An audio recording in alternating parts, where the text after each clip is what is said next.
Oh, here's an STB change. Close range damage reduction. You do less damage at close range with an STB. That's probably what it means. But what does close range mean? By how much? I hate Infinity Ward. I warned you. Hey, by the way, all of you, I warned you. Say goodbye to patch notes because we're not getting good ones ever until a new game comes out. And we're immediately, season 1, boom, dog shit. Unacceptable patch notes. Close range damage reduction. Cool. Reduced sprint to fire speed. By how much? By what percentage even? I hate Infinity Ward. They're incompetent. They can't do anything correctly. Activision devs do not play their own game. It's not your dad. Your dad doesn't support you. You should know. You worked at a coffee shop, you stupid bitch. My name is Casey, and absolutely not fucking Tanner, because my parents don't hate me that much. Hey, did they have just 8 patches lined up, but they just didn't release them because they were on break? No, you moron kids. Then we'll, of course, get into it. Change your fucking name and get scammed. He's feeling under the weather. I probably won't say another word until Stay Humble, so have a good pod, Raz. I'll be here listening. Got it.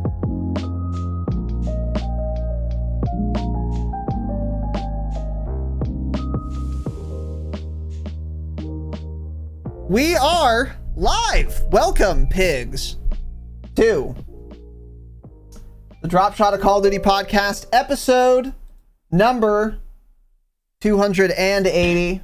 My name is Casey, also known as Razinon. I am joined, as always, by my good friend. Sorry for all that audio. By my good friend Tanner. Tanner, how's it going, buddy? Good. What was the audio? You didn't hear it. The recording. Yeah. It doesn't Got matter. it. Fuck our listeners, I guess. Fuck our What's listeners, up? indeed. Yeah. Fuck you guys. Spit, gif, pigs. Yeah, doing good. Raft. Doing fine. Doing fine, huh? A little bit of Warzone gameplay been happening. Yeah, we've played Warzone. Have you played Warzone? I've been playing Warzone, man. Yeah. Yeah, I played Warzone yesterday. It was a game for sure. One of the BRs of all time, as they say. It's one of the BRs of all time. So welcome to the show. Today we have a lot to talk about. Obviously, this is our first podcast episode post-launch of the highly anticipated Warzone 2.0, as well as DMZ, and we've gotten Season 1 as well. So there is a lot to go over. There's a lot to get into. There are a lot of details. We've got some patch notes. We've got some hidden patch notes. We've got some news. A lot of fun and exciting stuff to cover this afternoon. So if you're a new listener, as a reminder or as an announcement to you, there are timestamps for the episode. So if you want to skip to a particular section of the broadcast, go check the timestamps down below in the description or show notes or whatever. But with that said, I am very excited to get into this. We're going to start with a couple of announcements. Before we get into those, welcome to our new patrons. And we got a lot of new patrons, which I like. I like that because it's a good time to be a patron right now. We've got bonus eps now that are going to be on Warzone 2 as well as other things, but there's that opportunity now on the demilitarized zone. On Season 1, on the Camo Grind Revisited. We got a little PSA for you, by the way. There's a lot of fun and exciting content to sink our teeth into on the Patreon, and it's just more episodes, up to 5 bonus eps a month if you want to join there. In addition, you get the regular episodes like this one, ad-free, and you can get early access to them as well. And it's the best way to support the program, so even if you're not interested in any of that, but you feel like wasting some money, patreon.com/thedropshot. With that said, welcome to our new gold patrons, Scott L, David W, Alejandro G, Robert M, Fanny L. That doesn't seem like a real name. Yeah. That's fake.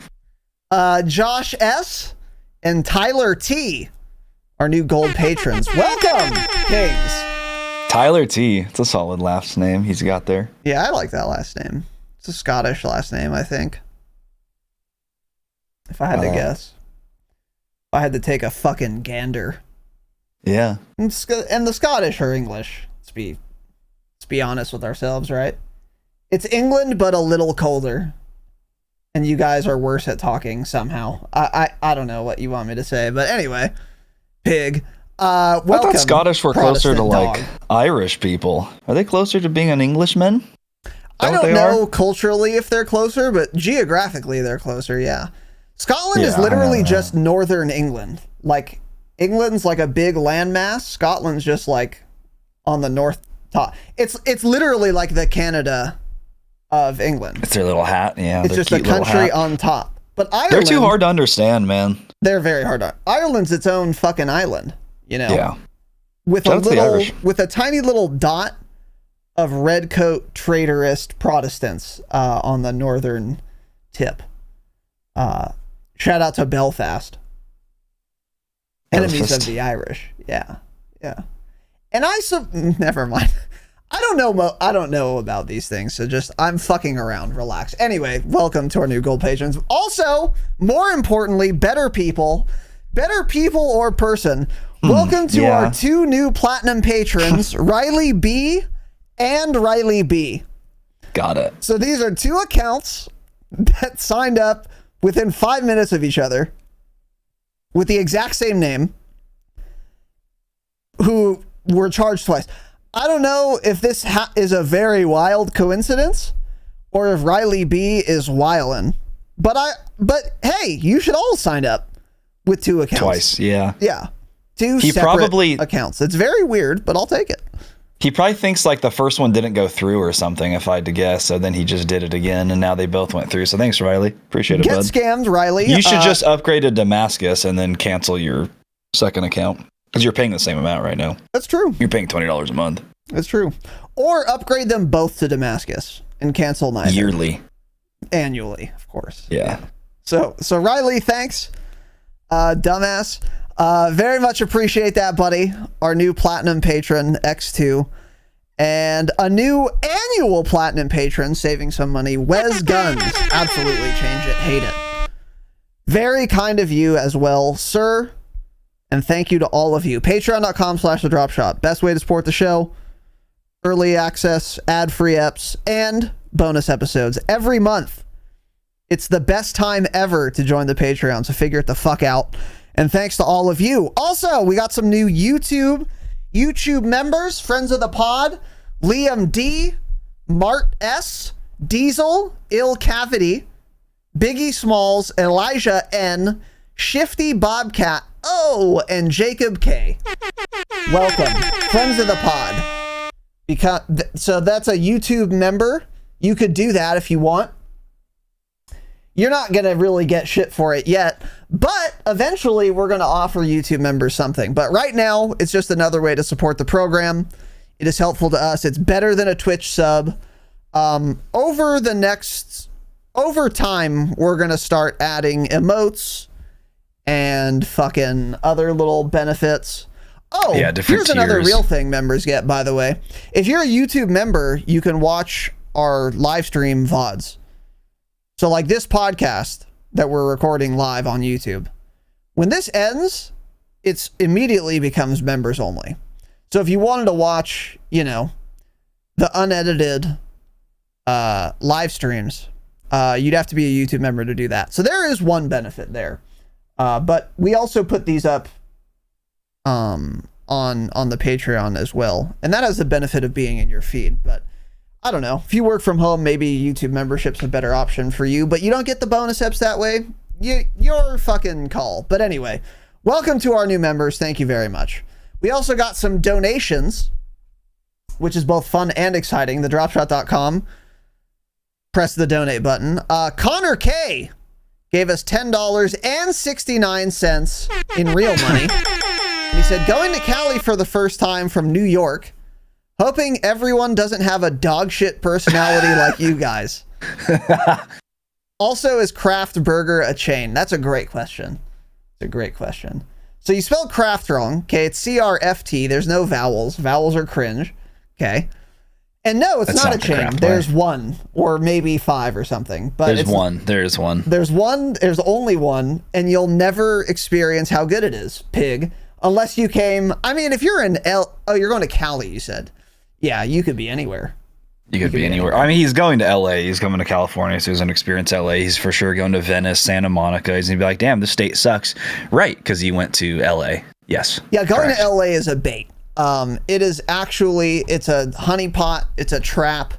You will contract numerous viral infections. You'll get something for sure. Yeah, and you're going to step on some needles.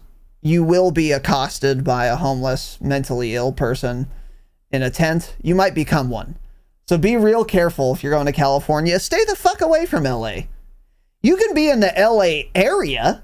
There are some cool cities around, sorta, if you like traffic a lot. But don't go to Los Angeles. The city of Los Angeles is unequivocally and completely dog shit. It has no redeeming qualities. Don't go there. It sucks. LA fucking sucks. And it's scary. And don't walk around at night. It's terrifying. It's scary. Don't go to the Staples Center. You might die. It's not a good idea. Don't go to LA. It's shit. It's dog shit. It's not called Staples anymore. It's the crypto.com arena, man. Oh, is it? Yeah. How dare you? Yeah, we used to... Anyway, it doesn't matter. Don't care either, yeah. Yeah, no one cares. Anyway, Connor, thank you very much for the $10.69. People have worse personalities than us here, by the way, believe it or not. Yeah, few people do. They have multiple personalities, in fact, if you're going to LA. And if you're going to San Francisco, they do have cuntier personalities. So, yeah, be real careful. You're getting the best of He's California from New York, though, listening so to he's this. used to absolutely terrible people. So Depends that's good. yeah, that's true, but depends on if he's from New York City. Yeah, the worst humans in the country come from New York City, almost always, yeah. The worst state in our country, probably. I mean, the worst city, New York City. New York City, yeah. Worst city in the United States, gotta be. It's up there. For sure up there. Yeah. I imagine San Francisco's pretty shit, too. Yeah, it's a close one. It's prettier. They're neck and neck, man. A lot prettier, yeah. Yeah, it's a pretty It area, can be, but... actually. They both are full of trash, but it doesn't matter. Yeah, we don't care. Connor, thank you very much, dude. And more importantly, Nick C, whom I believe is a friend of the pod, Drexler. Drone artificer, war criminal like Grim. He and Grim should start a podcast on war crimes, both sides. So Drexler's going to talk about the weapons of war that he makes, and then Grim's going to talk about using them or seeing them in action. You can get both sides of the coin there. That would be a fun and exciting podcast to listen to, and I would listen to it. And we support.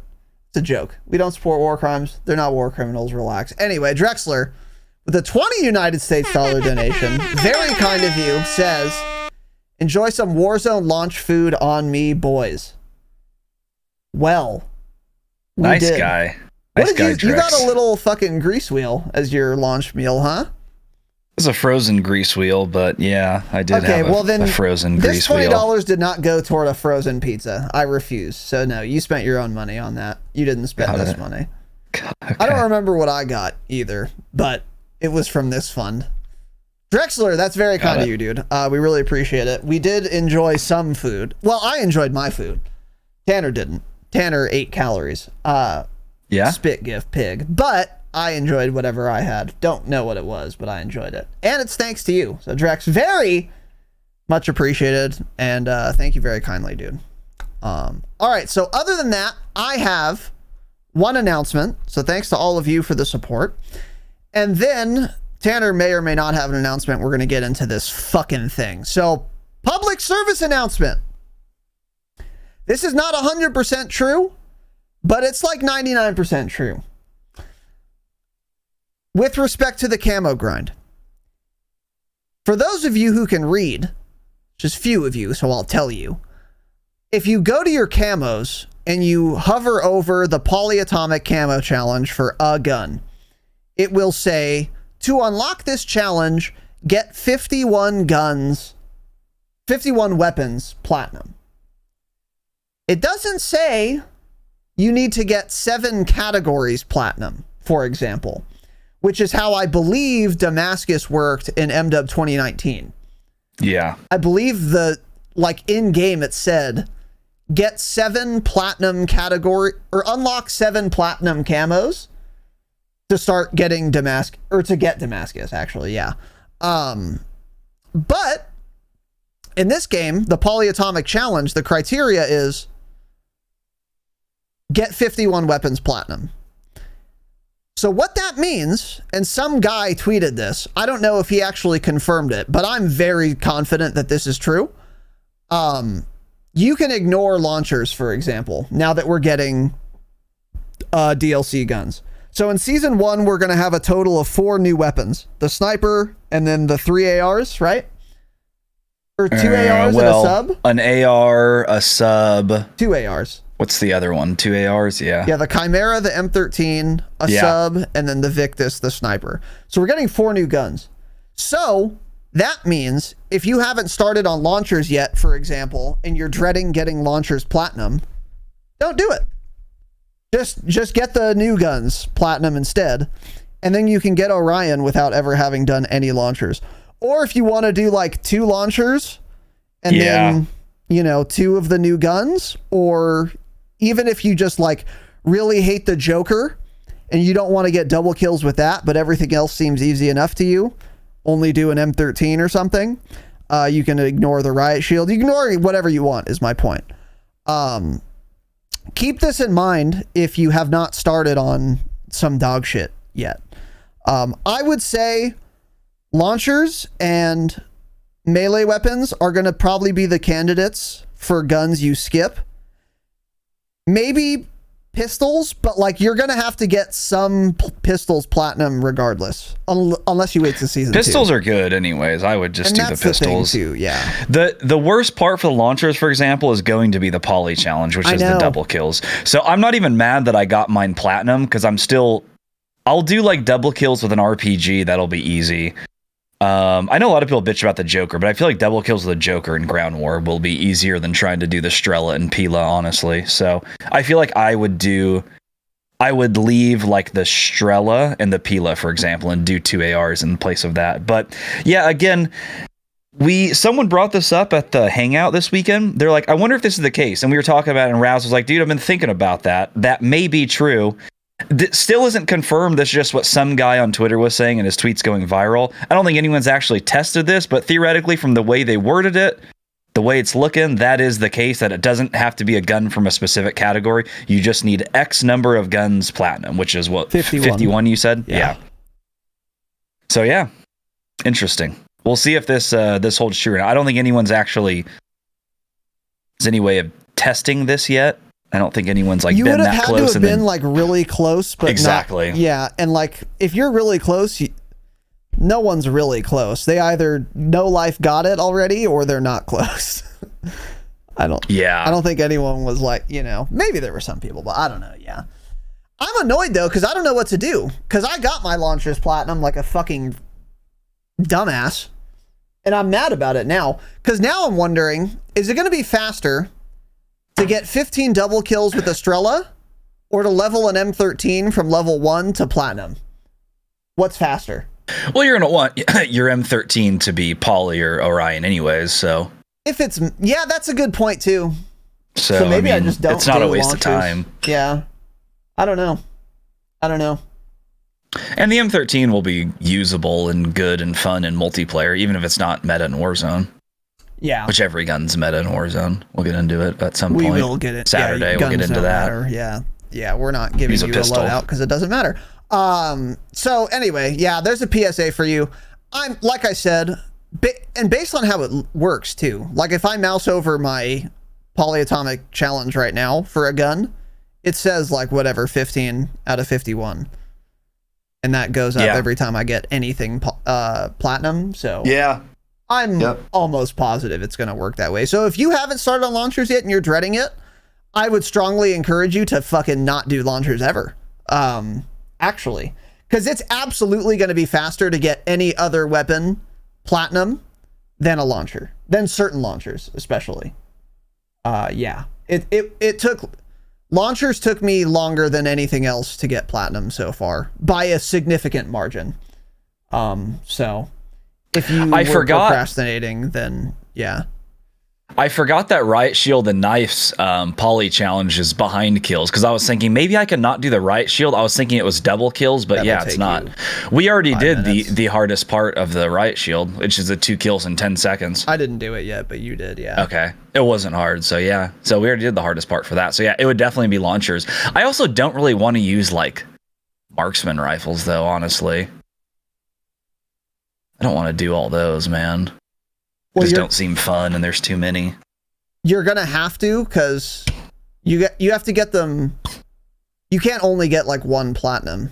Well, you can, I guess, but you have to get them all gold to get 1 platinum. You know, so you're gonna have to use them a lot. Yeah, that's true. So at that point, just okay, that's true. That's a good point. That's why I was saying launchers and melee, because they're small categories. You can unlock platinum pretty quick. You know. Yeah. Yeah. But anyway. So yeah, we'll keep you guys posted on that, but I'm like super confident that's true. So just keep that in mind. And also we had our Damascus hangout, by the way. We can talk a little bit about that. For our Damascus patrons, we do a hangout every month. This month, we wanted to do it before Warzone 2 came out because we're nerds and we're no life grinding. And sorry, I had to write something down. And we did customs. We did multiplayer customs. There are lobby codes, which made it way easier. However, lobbies disband, kind of, after every game. It was a little weird, but it was overall fine. I will say a couple things about the custom lobbies in general in Modern Warfare 2. I think in MW 19, it was like peer-to-peer. So whoever was hosting the lobby had such a big fucking advantage that they would never lose like a 1v1. Like, I remember Elle was talking shit, and he was like, oh, well, let's 1v1. And I was like, okay, sure. So we 1v1'd on shipment. I hosted the lobby. I fucking destroyed him. And then he hosted the next lobby. He won by 1. And then he destroyed me. He just completely destroyed me.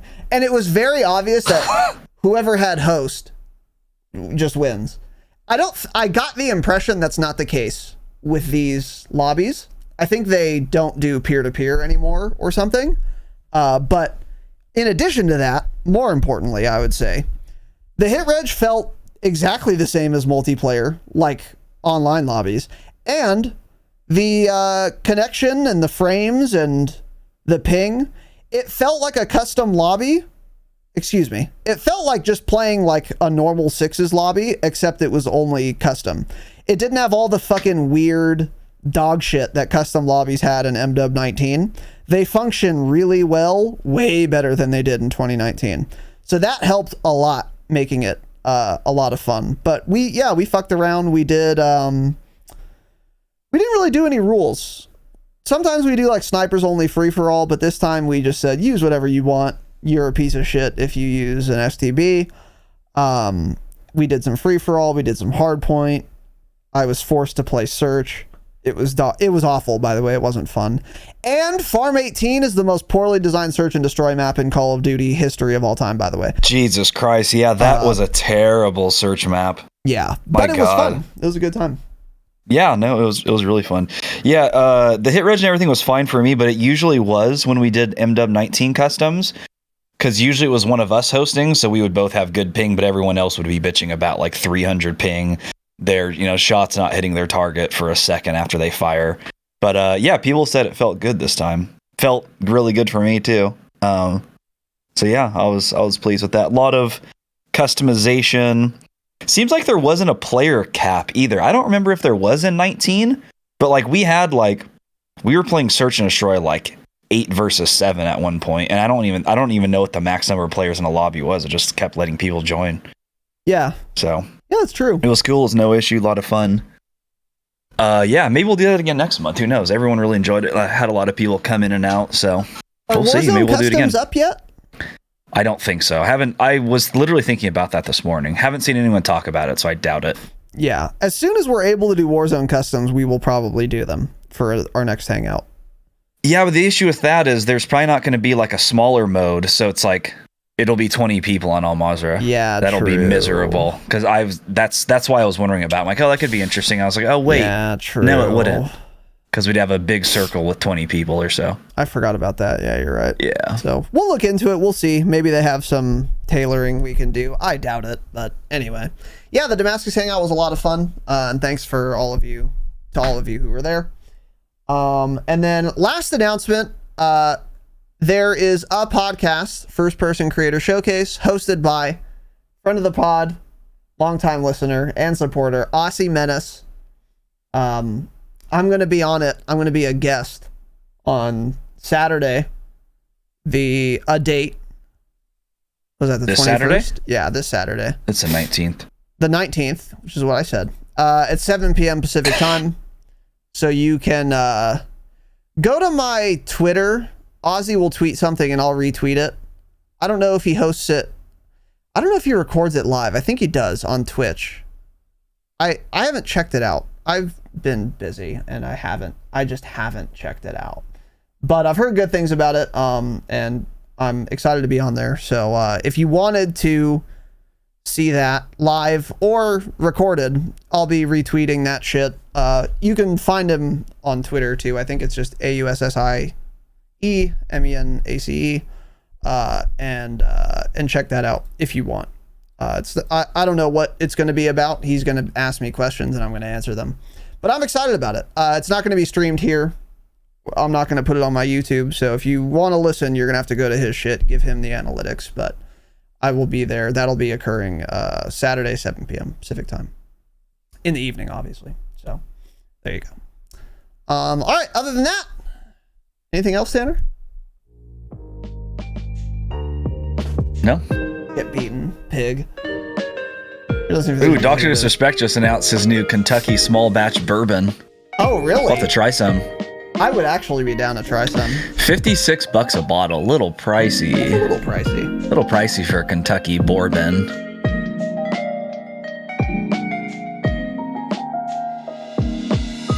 Charred wood, green apple, vanilla bean, citrus peel, 93 proof.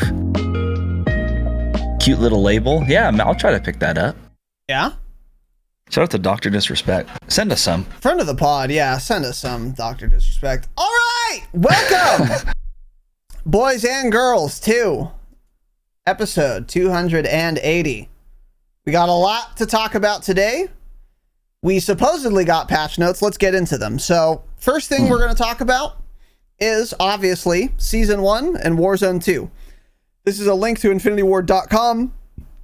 They decided to give us patch notes this time. Let's see how they did. I have not read these yet, nor looked at them, but we will get into this. We're probably not going to go point by point here, but we will talk about the important things as we see them. This is the roadmap, which we've already gone over. Season 1 is obviously live, so there you go. So they start off by talking about the Battle Pass. Now that I've actually seen the thing, here's how the Battle Pass works. It's very simple. It's dumb, but it's better. It's goofy. I wouldn't say it's dumb. I'd say it's goofy. Instead of just a list of 1 to 100 tiers, you open a little Battle Pass map, and it's like this stupid little interactive map. There are 20 sectors, each with 5 items within them. And as you play the game, you earn Battle Pass tokens. This is the same. A Battle Pass token is the equivalent of playing enough of the game to have gotten a new tier of Battle Pass in the previous system. So if you like played 3 games, you'd go from Battle Pass like tier 1 to tier 2.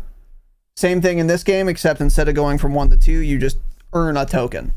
And then you go to this map and you spend that token in the first sector, A1.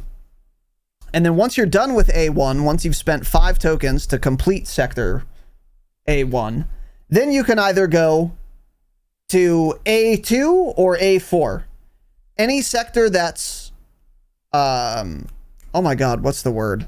Adjacent to a sector you've completed, you can start spending tokens on. So that's how that system works. And there are still essentially 100 items, 100 tiers. Except now there's a 101st tier. You get a bonus 5 items for finishing the entire map. So you can pick where you go. And I do like this system a lot. So like the first thing I did was I went straight to the sector that had the new gun and then straight to the other sector that had the other new gun. That's pretty cool. Yeah, same thing I did. But again, like we had been saying last time, if you're the type of person who gets all 100 tiers every season, then this is going to be exactly the same for you. You'll unlock everything and the order won't matter. But now you can speed run things you want. I saw an operator skin that looked really cool. And I speed ran that as soon as I had gotten the new weapons. So I like the system better. It is kind of fucking annoying having to click buy the things every time. They need to make that faster. But other than that, it's fine. That's a small little complaint. I was confused. I was wondering, if I don't buy the battle pass, how do I get a new sector? Basically what you do is you still have to spend tokens on all 5 things in a sector. But if you haven't bought the battle pass, the only thing you'll actually get is the 1 out of 5 things in that sector that's labeled free. That's how that works. I kept seeing those free things. I was wondering what that meant. Yeah, that means even if you don't buy the battle pass, you get that item by spending your 5 tokens in the sector. So that's how that works. So again, it's almost identical to the old system, because the old system was you do tiers 1 through 6, but you don't get anything until tier 6, which is the free tier. And this is where the new weapons would be included, which is still the case. So that's how that works. So overall good system, but that's how it works. They made it, of course, more complicated than it actually is because they can't write. But yeah, how do you like it? You have any strong opinions? No, I don't really care. It's a battle pass. Yeah, you're still getting all the same stuff. So I guess if you're not going to complete it, you can get more things that you want. At least that's good for those people. But yeah, for us, it doesn't really affect us. We usually complete it anyways. So yeah, exactly. So anyway, that's how that works. There you go. Our season 1 weapon. So they talk about weapons. We'll get more into all this shit. The store is now also live. There are a couple store bundles. Hot take, they were all shit. Did you check out the store? They weren't great. I did. I checked out the store. I was excited. But yeah, I feel like the ones early on usually aren't the best. MW ended up having some really good bundles. MW 19. I feel like it was the same thing on launch. They were like, it was fine. Nothing I would spend $10 on though. Yeah. There were some like little things here and there that I would be interested in like buying just that item, but since they don't let us do that, I'm not buying a whole $10 pack to get one little item that I like. Yep. Again, as I always say, I genuinely think they would make way more money if they sold everything individually, but go ahead, I just won't buy anything then. I agree. Yeah. So anyway, here you go. Now on to new weapons, the Victus XMR sniper rifle. So this is one of the things that's in the battle pass. It's in sector A7, so you can just speed run there and get it. I already have it. I've been using it a little bit. I don't know if you used it at all, but what I will say about this gun, I've used it in multiplayer. It's a big fucking chunky sniper rifle. It's like what the it's very similar to the first sniper the game had on launch. It's like a big, heavy, MCPR. bolty that kills in 1 bullet most of the time. It feels like it's going to have a lot of range. I don't know how it's going to be different than the first sniper the game came with. It feels pretty much identical to me, but I haven't used them side by side. I'm sure there are some differences, but this feels just like a real basic, big Chungus. This might be like the meta sniper in Warzone, for example, if you like being able to get insane velocity. I imagine this is going to be like the highest velocity weapon in the game. If not, very close. It would be between this and the whatever you said it was. MCPR. MCPR. I think that's what it is. Whatever. The first bolty, yeah. The MCPR, yes, 300, yeah. So that's the impression I got from it. It's not like a car. It's not a quickscope machine at all. Have you used it at all? No, I haven't. I picked it up like once on ground loot, but I don't think I ever actually used it. It looks most similar. It like reminds me of the Cold War Tundra. It kind of has that look to it. But the interesting thing with this too is this has, they say when they're talking about it, the first bullet drop indicating scope can be unlocked by leveling this weapon. I don't think we ever talked about it. This was a thing though. There is a scope in the game that if you're aiming at someone 300 meters away, it will tell you where the bullet drop's going to be, and the little red dot that's in the center where you would usually just shoot straight at that goes down depending on the distance. So you just line up your shot with that little red dot on the scope itself instead of being dead in the center of the scope. That moves for the distance, and then you can line up shots easily that way. Yeah. Jay got tweeted about this a few days. Yeah. He was like, this can be broken for Warzone, but I don't know. Seems like the snipers don't one shot anyway, so I don't know if that'll really matter. But that is kind of a cool scope to have, so I guess you can unlock it that way by leveling up this gun. But yeah, it looks like a fun sniper. That is kind of neat, and with the snipers specifically, one sniper I was building yesterday, I was like, I kind of have a free slot. I don't really give a shit where this last attachment goes. So in that case, you could use that scope. So anyway, yeah, it's something to keep in mind for sure.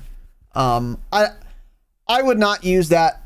I don't know. I haven't used the scope yet. Maybe it's fucking insane, but it sounds like, dude, if you use a sniper for like 5 games of Warzone, you'll get used to the like velocity and shit. I don't know. Maybe it would take longer, but I feel like I wouldn't use this unless it was a basically free slot for me.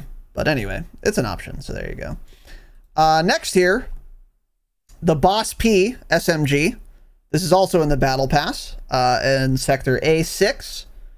And I have not touched this, really. I've used it a little bit in Warzone, but very sparingly. It feels like a submachine gun. Excuse me. Yeah, I remember shooting it. It felt like a sub. Looks like a sub. We'll have more to say on this as we use it more. It might be pretty gross, but I don't know. I think submachine guns in general for like Warzone are in a very tenuous spot, which we'll get into on Saturday. Oh yeah, and we should have said this at the outset. So obviously we're going to talk about like Warzone and shit today and DMZ, but we're not going to get into our first impressions super deeply on Warzone in this episode. It's going to be next episode, 281. We're dedicating an episode to our Warzone 2 first impressions, where we're going to get really into the weeds on everything. We want to play it some more before we do that, and the goal of today's episode is not to do that. So we'll talk a little bit about it, but if you want like all of our thoughts and opinions, wait till Saturday. So just keep that in mind. But anyway, this is the Boss P. Yeah, I don't know. We'll have more to say on this later. But right now, yeah, it's in the Battle Pass. And then the M13B. It says here it's unlocked via store bundle or weapon unlock challenge. And there's been some controversy about this because now the only way to unlock the M13B is to do it in DMZ. You have to do like a DMZ mission or something. And then basically you go kill some guy, you pick up his M13. If you exfil and have the M13 on you, congratulations, you've unlocked it.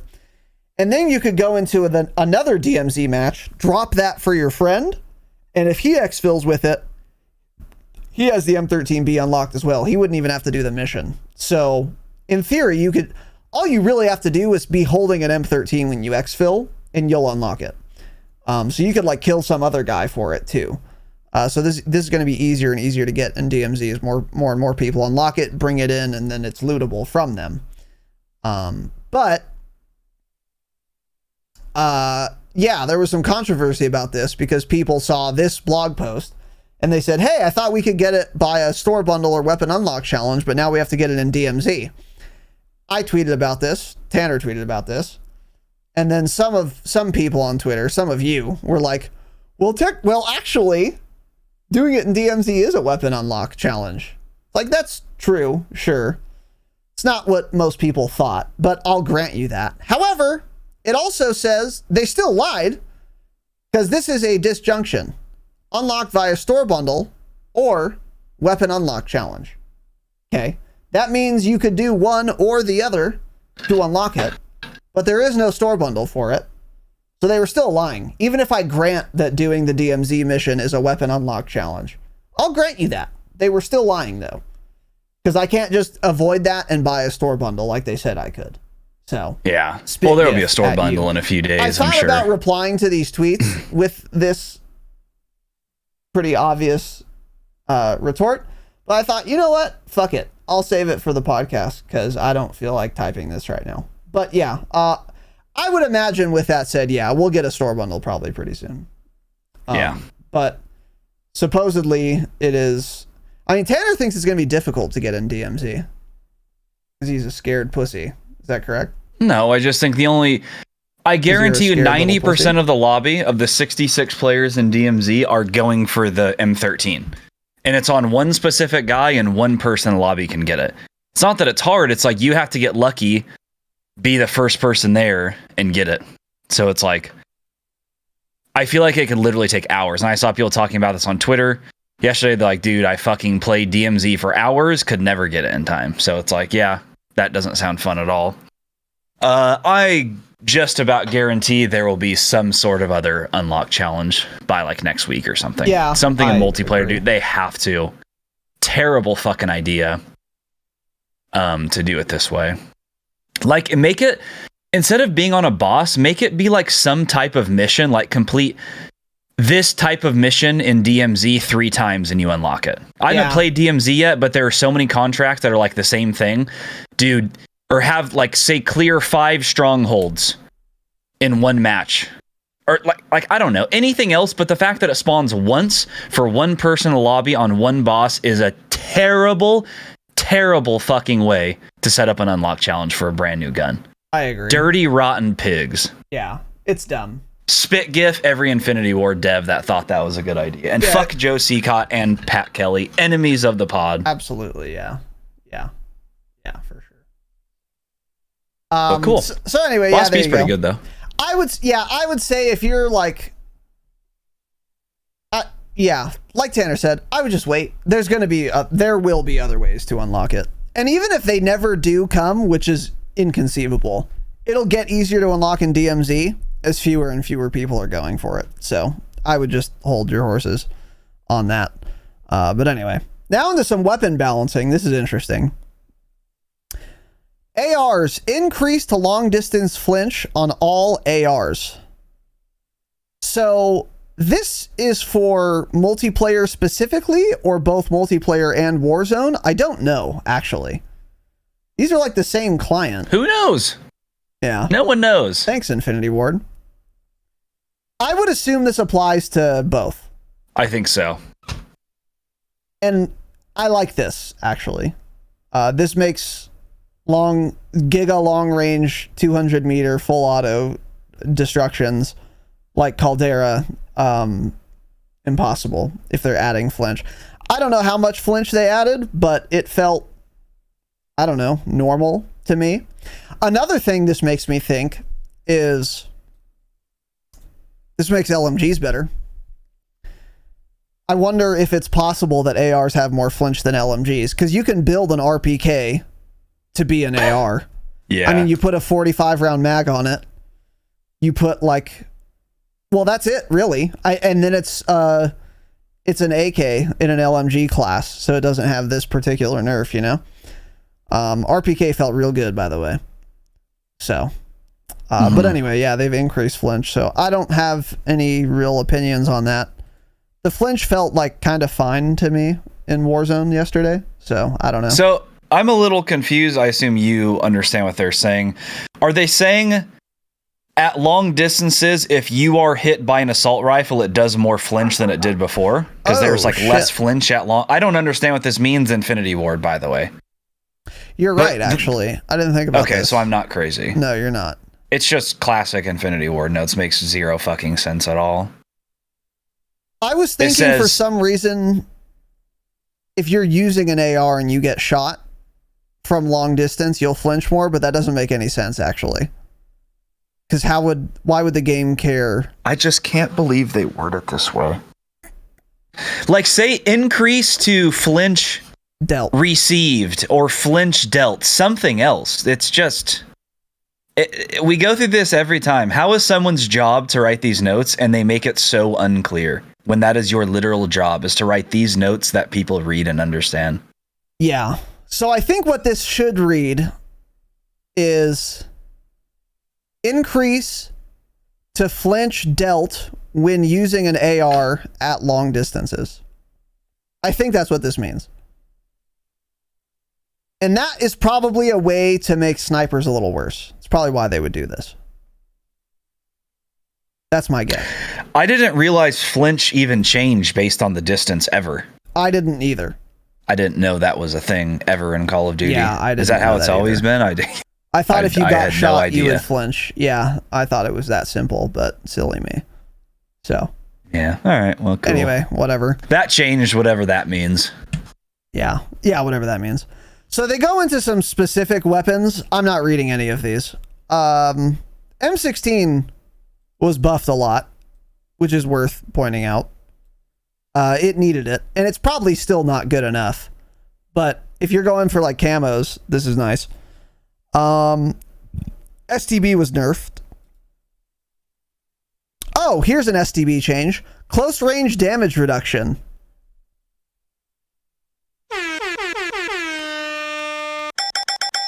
The STB got close range damage reduction. What does that mean? What does that mean? Close range damage reduction. That's the note. What distance? Close range damage reduction. By how much? Well, I don't even know what this means. Do you receive less damage at close range when you're holding an STB? Probably not what that means. Maybe it means I'd imagine not. you do less damage at close range with an STB. That's probably what it means. But what does close range mean? By how much? I hate Infinity Ward. I warned you. Hey, by the way, all of you, I fucking warned you. Say goodbye to patch notes because we're not getting good ones ever until a new game comes out. I fucking told you guys. I told you all. And we're immediately, season 1, boom, dog shit. Unacceptable patch notes. Close range damage reduction. Cool. Reduced sprint to fire speed. By how much? By what percentage even? I hate Infinity Ward. They're incompetent. They can't do anything correctly with regard to using English. So anyway, cool. SCV was nerfed. That's good. That thing was disgusting. FTAC,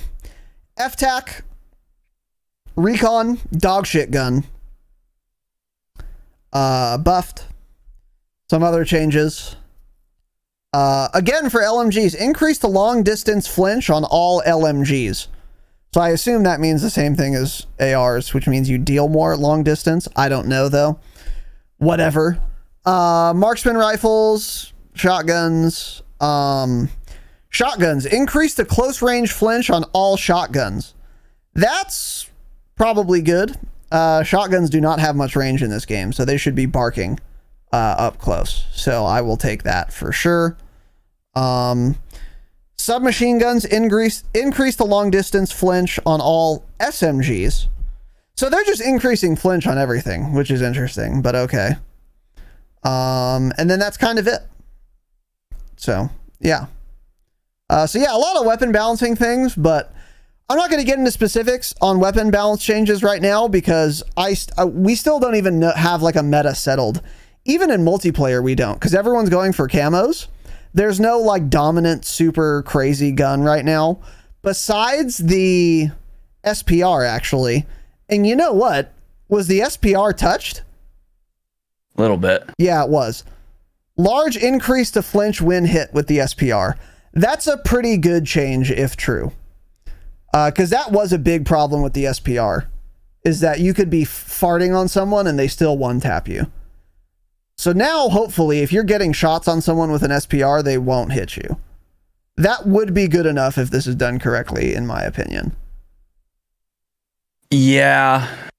I mean, I still feel like they need to have a little bit worse mobility, movement speed. A little slower ADS. I don't know, because they're still going to be really, really good. But maybe I guess it depends how much flinch was increased. Mine is, gold, so I'll never use it again. Yeah, same who here. knows? I got it gold before they nerfed it. Yeah, so anyway, there you go. A couple other little bug fixes they talk about here. Dropshot exploit fix. So there was some exploit where you could like insta dropshot on a controller. This has been fixed, supposedly. I haven't seen it. I never saw it often, but I haven't seen it in a long time, so this is probably true, which is good because it looked goofy and was insane. And then that's it. Bipods are now usable again. Some new operators. Vehicle updates. Ooh, here we go. Reduce the critical damage multiplier on the heavy tank. So tanks do less damage. The heavy tank does. That's good. What the fuck? Sorry, hold on. Okay. Reduce the damage of the Pila against tanks from 30 to 25%. Why? They don't do enough damage already. Holy shit. And now they're even worse. Cool.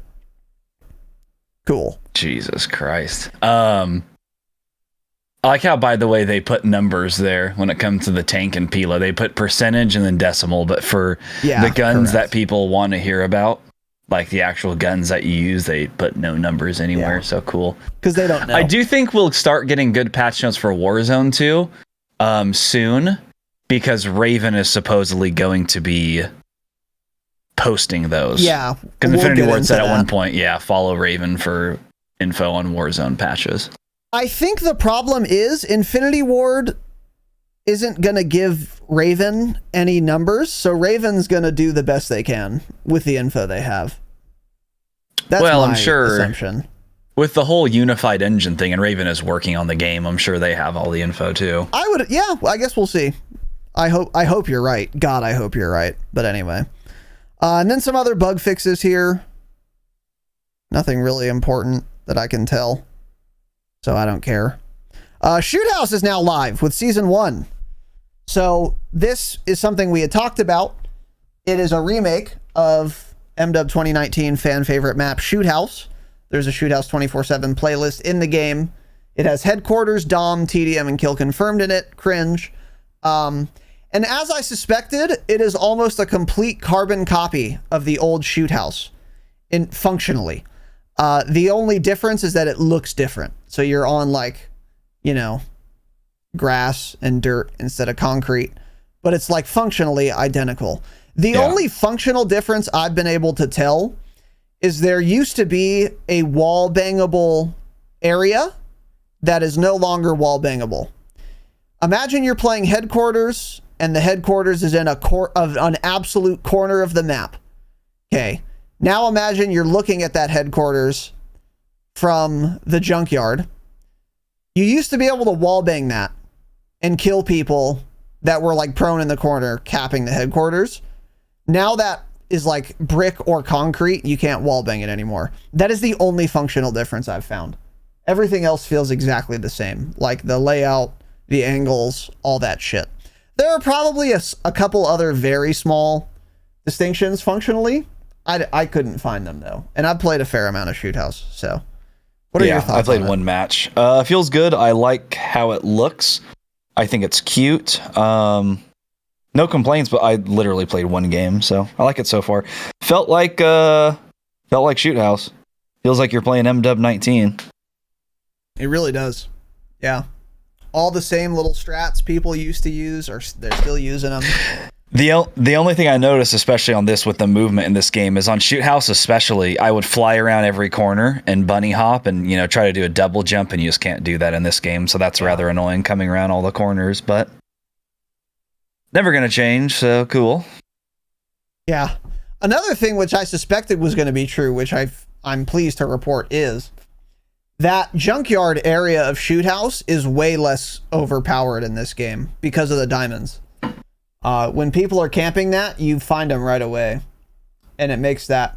And it's still a good area to be because you're still, like, behind a car. So you still have cover. It's still good to be in the junkyard. It's just not insanely good like it used to be. Because in addition to having the cover, you were also sometimes just not seen. That's not a problem anymore. So all the head glitches are still there, but yeah. Yeah, they are still there, but at least I know you're there instantly because of the diamonds, which has been a nice change. So yeah, Shoot House is in. Great map. So if I'm not mistaken, by the way, I guess it was this way in 19. I just don't remember. I believe the mid lane is a long shot even for snipers. If you're mounted on the wall and the other person is behind the wall as well. Because I got a long shot with an AR, with my LMG today in the one game I played, and I was behind the wall, not mounted, standing on it, and it was a 48.3 meter, and the guy was in front of the wall running towards me. So I think it's got to be wall to wall as a long shot, even for a sniper. Do you know the distance of a sniper long shot? I believe it's 50. 50? Okay. Yeah, I believe it's 50 exactly. Maybe it could even be 48. So either way, I think that is a long shot now. I don't remember if it was before, but that's cool. Yeah, it's good to know. Depending on how far that is, I would say maybe still don't do long shots for snipers there, because that's like the only sideline. I don't know. But I don't know. Maybe you should. Yeah, you have to. I mean, if in 19, that's all people did. There'd be guys that would literally just mount up on that wall the entire game, fighting each other on the other side of the wall. Yeah. So yeah, I don't know. Something worth toying with. So anyway, moving on here. Battle maps. Some bug fixes, core maps, some other dumb shit. Nothing really huge. So tier 1 is live with season 1. This is, of course, hardcore, but renamed. And some people are malding on the TL about the tier 1 game mode. This is obviously supposed to be hardcore, and it is in most ways, but I have not played it yet, so I am, however, hearing reports that hardcore players are malding for a couple reasons. I think one of them is because you don't even see hit markers. Yeah, I guess there's no hit markers. Which is weird. And I don't like that. I don't like that either. And then there's also no kill feed. And I don't know if there used to be a kill feed in hardcore. I don't think there was. But no hit markers is one thing. I think there are other little things that are different with tier 1 than hardcore. I think they actually removed more shit, removed more information than normal hardcore. So this is like giga hardcore, I think, and I think hardcore players are seething about this. I haven't played it, so I don't know, and I don't have a full list of those things. But there was a kill feed in 19. I just pulled up a video to watch from 19. There was a kill feed. So yeah, this is missing kill feed and hit markers supposedly. Yes, that's what we heard. Maybe some other things as well.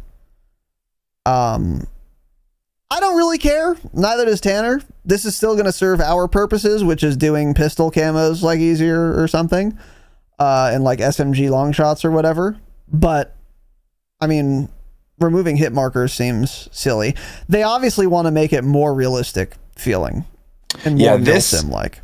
In this video, even too, this guy's getting it's showing if it was a point blank kill, long shot. I don't even know if that's in anymore, because that's the other issue. Is going to be annoying if you're going to try to do long shots with a pistol and don't even know if you're getting long shots. I'm not sure if it's that way. That's going to be frustrating and almost make me not want to play, because I won't know if I'm even at the distance. True. Really with something like a pistol, I guess it's kind of obvious once you figure it out. It's not. It's 20 meters or something. But I don't know. I have a feeling this doesn't have that. Yeah, probably. If it doesn't have hit markers. 19 even had a compass at the top. Oh, really? Yeah, 19 hardcore was actually casual. I mean, it wasn't good, but I like that it had all those. Yeah, we'll have to try that. We'll try it sometime soon and let you guys know. We'll definitely try it, yeah. But I don't know. Anyway, it's live. Whatever. Doesn't really matter too much, yeah. Spec Ops, I refuse to cover. Single player also. The drills charge sticking to the riot shield will now always kill the player using the riot shield, even if they have the bomb squad perk. This pissed me off that it didn't, so I'm glad they changed this. Absolutely. I didn't even know it was possible, but I think if you have a riot shield and I stick your riot shield and then you switch weapons, you won't die. Or that's how it used to be, and that bothered the fuck out of me. So now it does. That's good. Cluster mines now stick to all vehicles. And allied deaths no longer give the player assist points while the counter UAV is active. That's hilarious that it used to. I did not notice that. That's funny. Yeah. So anyway. A couple other things here. Some UI updates. The combat record has been added, which is good. You can go look at your stats now, finally. Only for multiplayer, not for Warzone, of course. For multiplayer, at least, yes. And then the calling card menu has been revamped to show challenges versus standard ones or whatever. The Customize tab was added with the addition of custom loading screens, which is pretty cool, actually. I like this. And you can randomize your loading screen, so if you have a bunch unlocked, you can just like randomize it. I like this idea quite a bit, actually. I think it's cute. So I'm excited to start getting those unlocked. And then they've added all the flashy shit. Operator finishing moves, gun screens, which I don't think work yet, because I put gun screens on my guns and I haven't seen one. Have you tried the different types though? I have 2 unlocked and I've tried one. Okay, because I realized yesterday I have that like kill like KD tracker That's thing the like one I tried, like was yeah. a watch. Okay, and that didn't work either. Got it. You I didn't put that see on one of yours, my yeah. guns. I don't think I played after, so I don't know. But like the default gun screen didn't work. I don't even get what the default one is supposed to be. What is it even telling you? I don't remember. It was like telling you like the time or like I think it was fucking literally like a watch temperature face or on a something. gun. Yeah. Okay. Oh yeah, it showed like the temperature. Yeah, I don't know. Temperature of what? Air. In game Al Mazrah? The air, man. Air temperature. Yeah. Jesus Christ. I think it was in centigrade, which I'm opposed to ideologically, so I'm never using that, obviously. Use Fahrenheit. Yeah, of course not. Duh. Yeah, so I don't think those are working. Or the gun screen's too far back, so I don't see it on certain guns, which is as good as not working to me. I mean, put it where I can see it. Duh. Why do I care if there's a gun screen that I will never see on my gun? It's dumb. So either way, Yeah. cool. War tracks, disable those. And yeah, that's kind of it. So this is interesting though. The calling card menu. I've looked around on this. It's pretty cool. They have categories, and they also have a thing like in BO4 where if you do all the killer challenges, you get like a killer mastery calling card. So you can get like those mastery calling cards, which I very much like. Downside though, all the challenges are dog shit. Yes, it's the same challenge 6 times. It's literally the same get the challenge mastery. 6 times, yes. So for example, for Killer Master, let's assume it's called Killer Master, and here's the challenge. I'm not kidding. Kill 2 or 3 people, I don't remember which, but it's one of those 3 max, without dying 1 time, and you get a calling card. Do the same thing 5 times, you get a different calling card. Do the same thing 1,000 times, you get 5 more calling cards, and then the mastery one.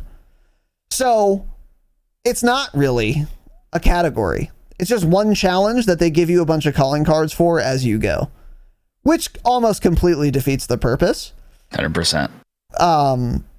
Like Killer Master was cool in BO4 because it was hard, but also they were like different challenges. You had to go for it. You had to try different things. This is just, another one of the categories is get like 50 operator kills in Warzone. The last one is get like 10,000 operator kills, and then it gives you the mastery. It's like, what's the point of even having the mastery? If I get the 10,000, why do I even need a calling card past that? Because I had to get all the other ones. So why does the mastery calling card even exist? Exactly.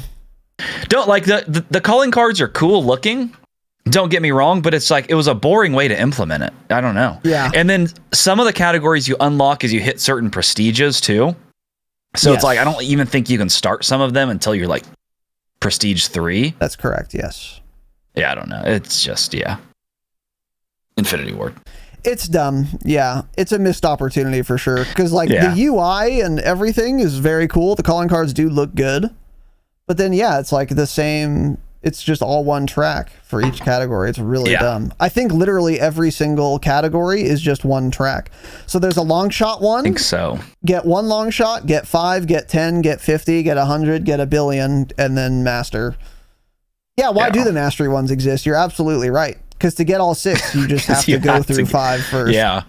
Like it's impossible not to. Whereas BO4, it's like get 5 brutals, get 1 nuke, get fucking 1,000 kills. They had different challenges, so the mastery made sense. This is just, of course, once you get the last one, then you've done all of them, so why even give me another calling card? The last one should just be the mastery calling card. Exactly. Yeah, but like whatever. Killer Master in BO4, it was like get Ruthless 3 times. That was the hardest one in that thing. All the harder ones were the Dark Ops ones. So get a Ruthless 3 times, but you also had to get a Bloodthirsty like 25 times. So you could get the Ruthless calling card way sooner than you could get the Bloodthirsty one in theory. You know, it was possible to just unlock different ones at different times. And then beyond that category, they were super distinct. Like there was a Humiliation one where they were all just different.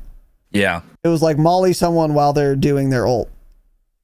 Or like, you know. It was a specific ult too. It was kill Firebreaker. Was that his Dark name? Ops one. Oh, okay. Okay. Yeah. But that was a good one. I never got that actually. It was. I did get that one. What was his name? Firebreak?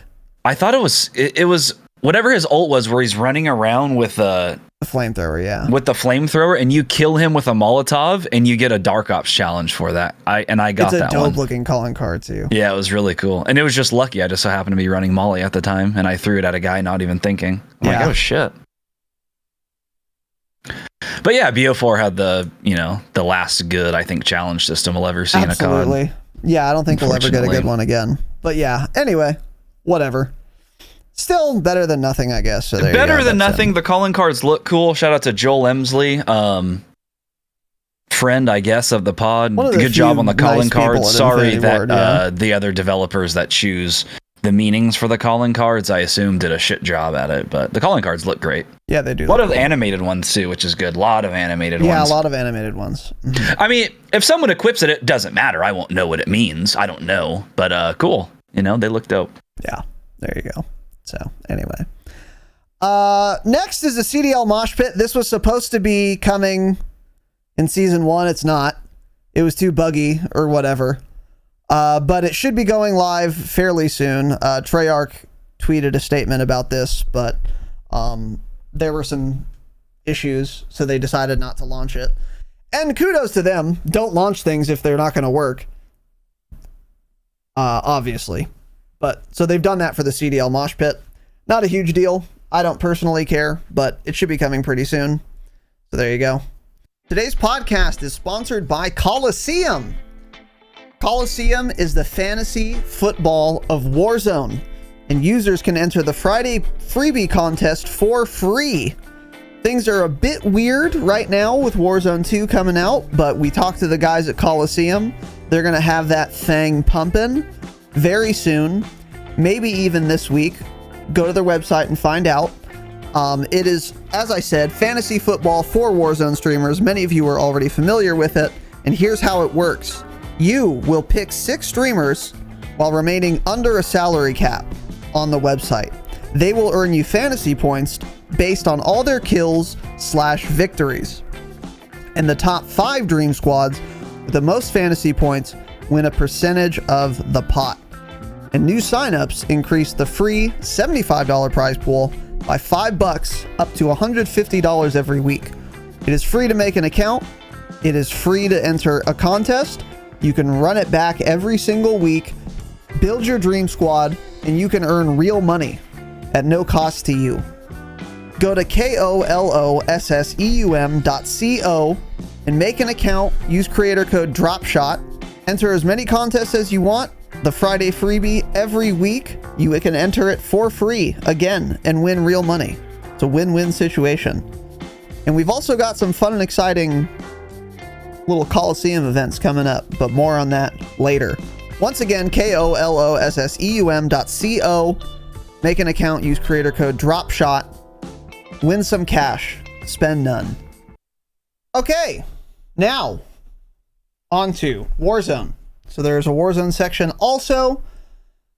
And again, like I said, we are not going to talk about our first impressions or anything until Saturday. So come back for 281 for all of that. But we will go over some basic, details. Obviously, Warzone came out along with DMZ. And here are the patch notes. We've got third person BR, which is interesting. We have regular ass BR. And then unhinged. Break the squad limit boundaries by using a simulation to grow your squad up to 6 players. So, and then for DMZ, we've got trios only. So here's the max player count, by the way, 66. Now we know. So they had originally said 100. They, of course, lied. They said up to 100, yeah. Yeah. So 66 is not up to 100. That's less than 100. Yes, it is. So, I mean, Pat Kelly just fucking loves to tell lies.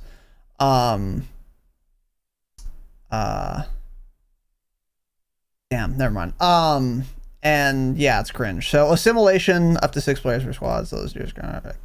Okay, so what the fuck does assimilation mean? Basically, it means you can join up with other players. So we'll get into that in a second. So we're excited to debut DMZ with the launch of Warzone 2, blah, blah, blah. We've talked a lot about DMZ. There's not really any new information here. I will add this. Tanner and I had said in our DMZ coverage episode, last episode, that once we play it, we will revisit the topic and all the questions we had will be answered. That is true. However, we have not played DMZ yet. Yeah. So I think we're going to play it today. Yeah, we're probably going to play it today. We don't have any of those answers right now, but we will revisit DMZ at some point and have all the answers to the questions we had, how the faction missions work, if there's actual risk, etc. So that just wanted to put that on the table. We have played a lot of Warzone 2 though, and some multiplayer. So anyway, yeah, they talk about DMZ. There's not really much to cover other than it is trios only and 66 players. You can fill or not. It's up to you. Next, they talk about the map here. It's a map. It's a map. We've seen the map. Here are all the POIs, the landmarks, whatever. They have a map guide. The new Gulag. So some things have changed with the Gulag, right? I think they're going to talk about it. So maybe we save that. Or we talk about it now. No, I don't think so. Okay. They're really not. Do they? It doesn't matter. They talk about the Gulag. Here's how the Gulag now works from COD Next to now. It used to be like 2v2 and your teammate was random. That is still true.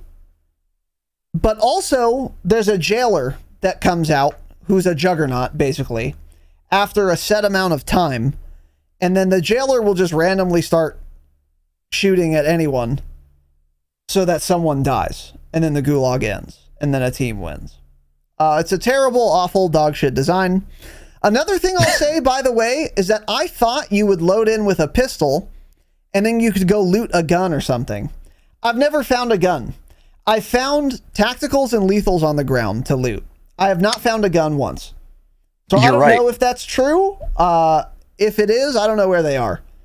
That was different. At COD Next, you spawned in the Gulag and didn't have a gun and had to grab it. So I'm glad they at least changed that because it was dumb. They spawned them like in front of you and you just had to pick it up. So now it spawns on your person. But yeah, same thing because they give you like the one mag with your pistol and 2 extras. That's not that much ammo by the time you're missing a bunch of shots with a pistol. So I ran out at one point. I ran around the entire map trying to avoid the jailer with his minigun, trying to find ammo or another gun, and I couldn't find one. Yeah. So me and the last guy ended up having a fist fight, and he won because he was also out of ammo. I see.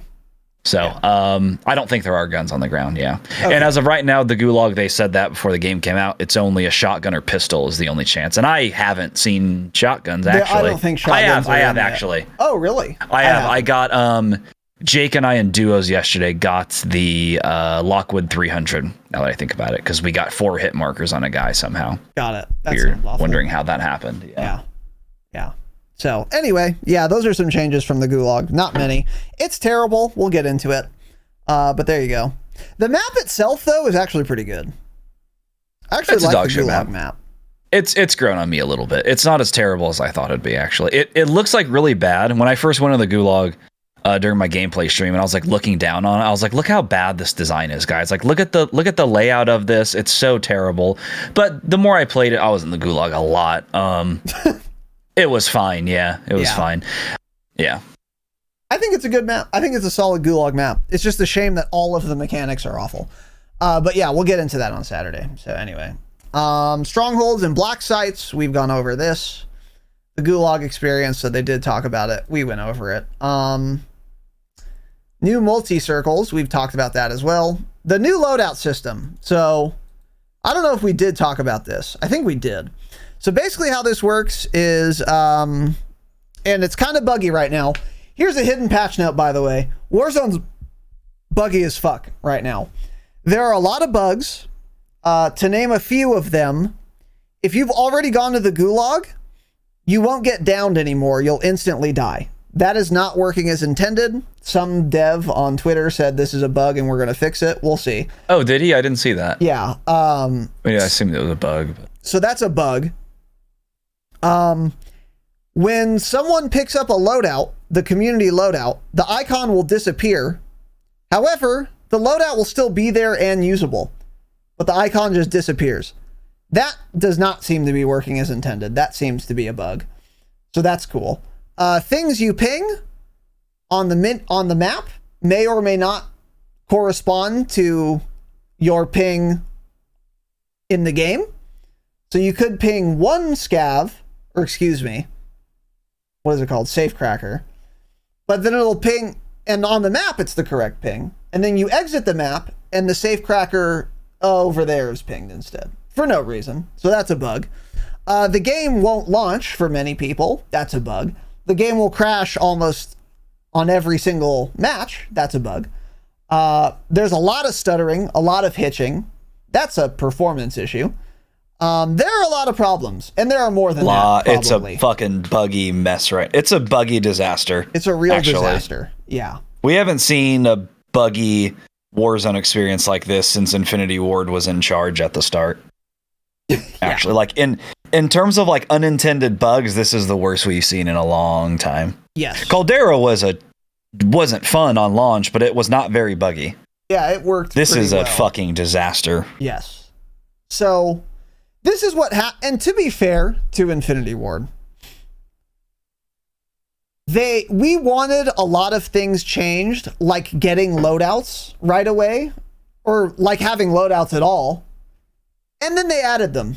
And maybe they didn't intend to add them this soon. So maybe they didn't have time to like test it enough or whatever. Yeah, which is why they're like disappearing on the TAC map and all so, that. like, yeah. Okay, sure.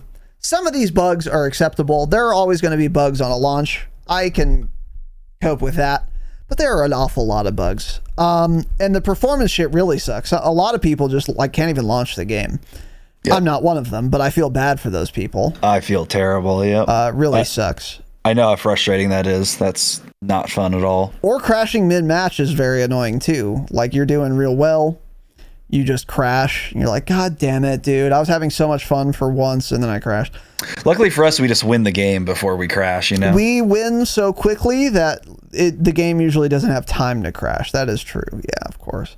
But yeah, it's a lot of bugs. And I could understand for some of them, but there are a lot.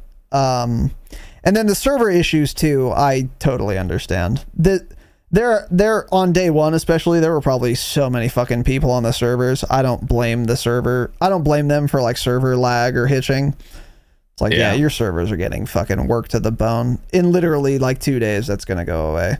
Hopefully, anyway. The server load maybe will worse go this away. weekend. Maybe not the hitching. Yeah. Yeah. Exactly, yeah. So we'll see. But anyway, yeah, so how the new loadout system works now is you still can't buy a loadout at a buy station.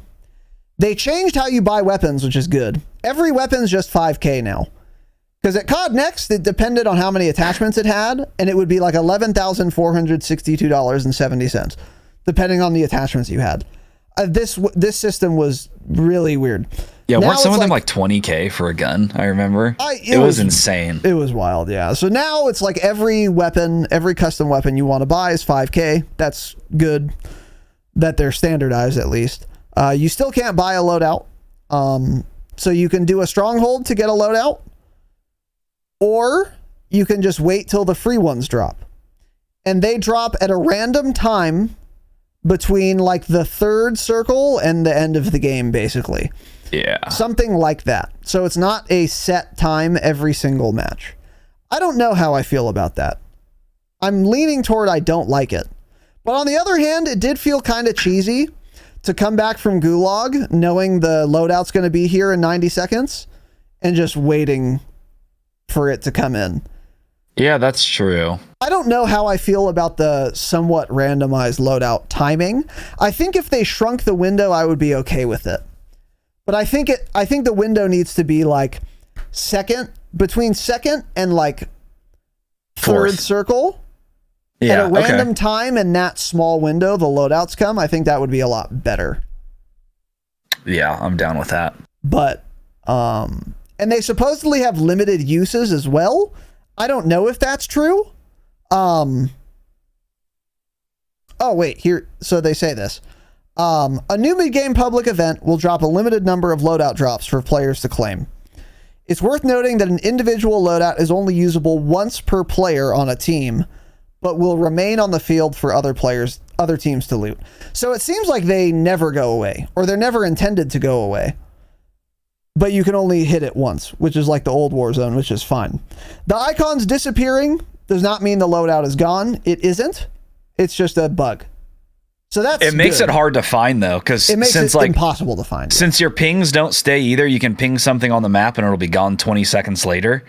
If you ping the loadout and it disappears and then your whole ping is gone, you like don't know where it's at, and then it blends in with everything. There's not like, I don't think, smoke coming from it for very long. So if you aren't close to where it's dropping and can pinpoint exactly where it was, you're never going to find it. Yeah. So hopefully they fix this bug very soon. Yeah. And I anticipate a lot of these bugs will be fixed soon, to be fair. At least some of the bigger ones. But there you go. So that's how loadouts work. Again, as I said, we will get more into our opinions on this on Saturday. Just kind of want to give you the info here. The new looting system we've talked about. You know, it takes some getting used to. We'll get into it. And more shit. So whatever. New movement, blah, blah, blah. New buy, new armor plate carriers, new enemies. So the assimilation mechanic and the interrogation mechanic, these are things worth mentioning because we have not really talked about these. So assimilation means you can pick people up for your squad. So for example, if you're playing quads and, well, I don't know how this works actually. Do your teammates have to disconnect? I think that's how it works. Let's say you queue for duo quads. So it's only you and your friend. And you don't have any other teammates. And you find some guy. You can hold your ping button and it'll bring up a wheel. And one of the wheel options is like invite player to squad or something. It says something like that. And then I guess they have to accept it somehow. And if they do, they become a part of your squad. But you can't go into quads and make a squad of 90 people. It maxes at 4. I've never done this. I've never been asked to join a team. But that is how it works supposedly. I don't know how well it works. I don't know if it's buggy, but I'm guessing it is. Probably, yeah. But this is a new mechanic that's in the game for you to use at your leisure. I think this would be most useful in DMZ because you might be like totally not PvP oriented. But in Warzone, I don't understand. This seems so goofy. Because what was DMZ? A max of 6? Up to 6 players per squad when you do that. Yeah, unhinged. Oh, no, that's DMZ right. Always has that. So DMZ, you can always go up to 6, so you can team up with another full squad, basically. But yeah, the unhinged mode is where you get more in standard BR. Otherwise, you're capped at whatever the game mode is. Yeah. So I'll say this: I'm never gonna assimilate ever. Not once ever. No, I never will. It seems like a silly mechanic that is entirely too gimmicky, and also like I don't know. We'll learn more about this. Maybe there's a strat where it's like you down a guy and then you invite him to your squad and then you res him and now he's on your team. Yeah. Okay. Like I just can think of so few scenarios where that's even possible, especially with how fast the TTK is in this game, let alone worth doing. It seems like a lot of development time and resources for something no one really wants or cares about. For DMZ, maybe. But for regular BR, this seems so dumb. I don't know. I don't like it at all. And then yeah, I don't know. What are your thoughts on this? I mean, I think it's kind of cheesy and dumb, but doesn't really affect me much because I'm not going to do it, and I don't think most people are anyways. So just seems like unnecessary to even add to the game. there's just like no reason to do it. I don't really know. Yeah. So the only like things I've seen of it are like people that are like using it to lie to people. There's been a bunch of Twitter clips out there of people that are like, oh yeah, and so they'll like someone will invite them to the squad and they'll be like, oh yeah, sure, yeah, let me join, and then they'll start shooting the person instead of clicking join. While they're in the menu or whatever. Yeah, so then that's gonna just make it so no one does it in like a week because that keeps happening to them. You know, it's like the same thing when Tarkov VoIP came out. You know, and people would get baited into being like, I'm not going to shoot you, come out, and then you'd get killed. That person is never again doing that. They're only killing people on site. And this is going to be something like that, I think.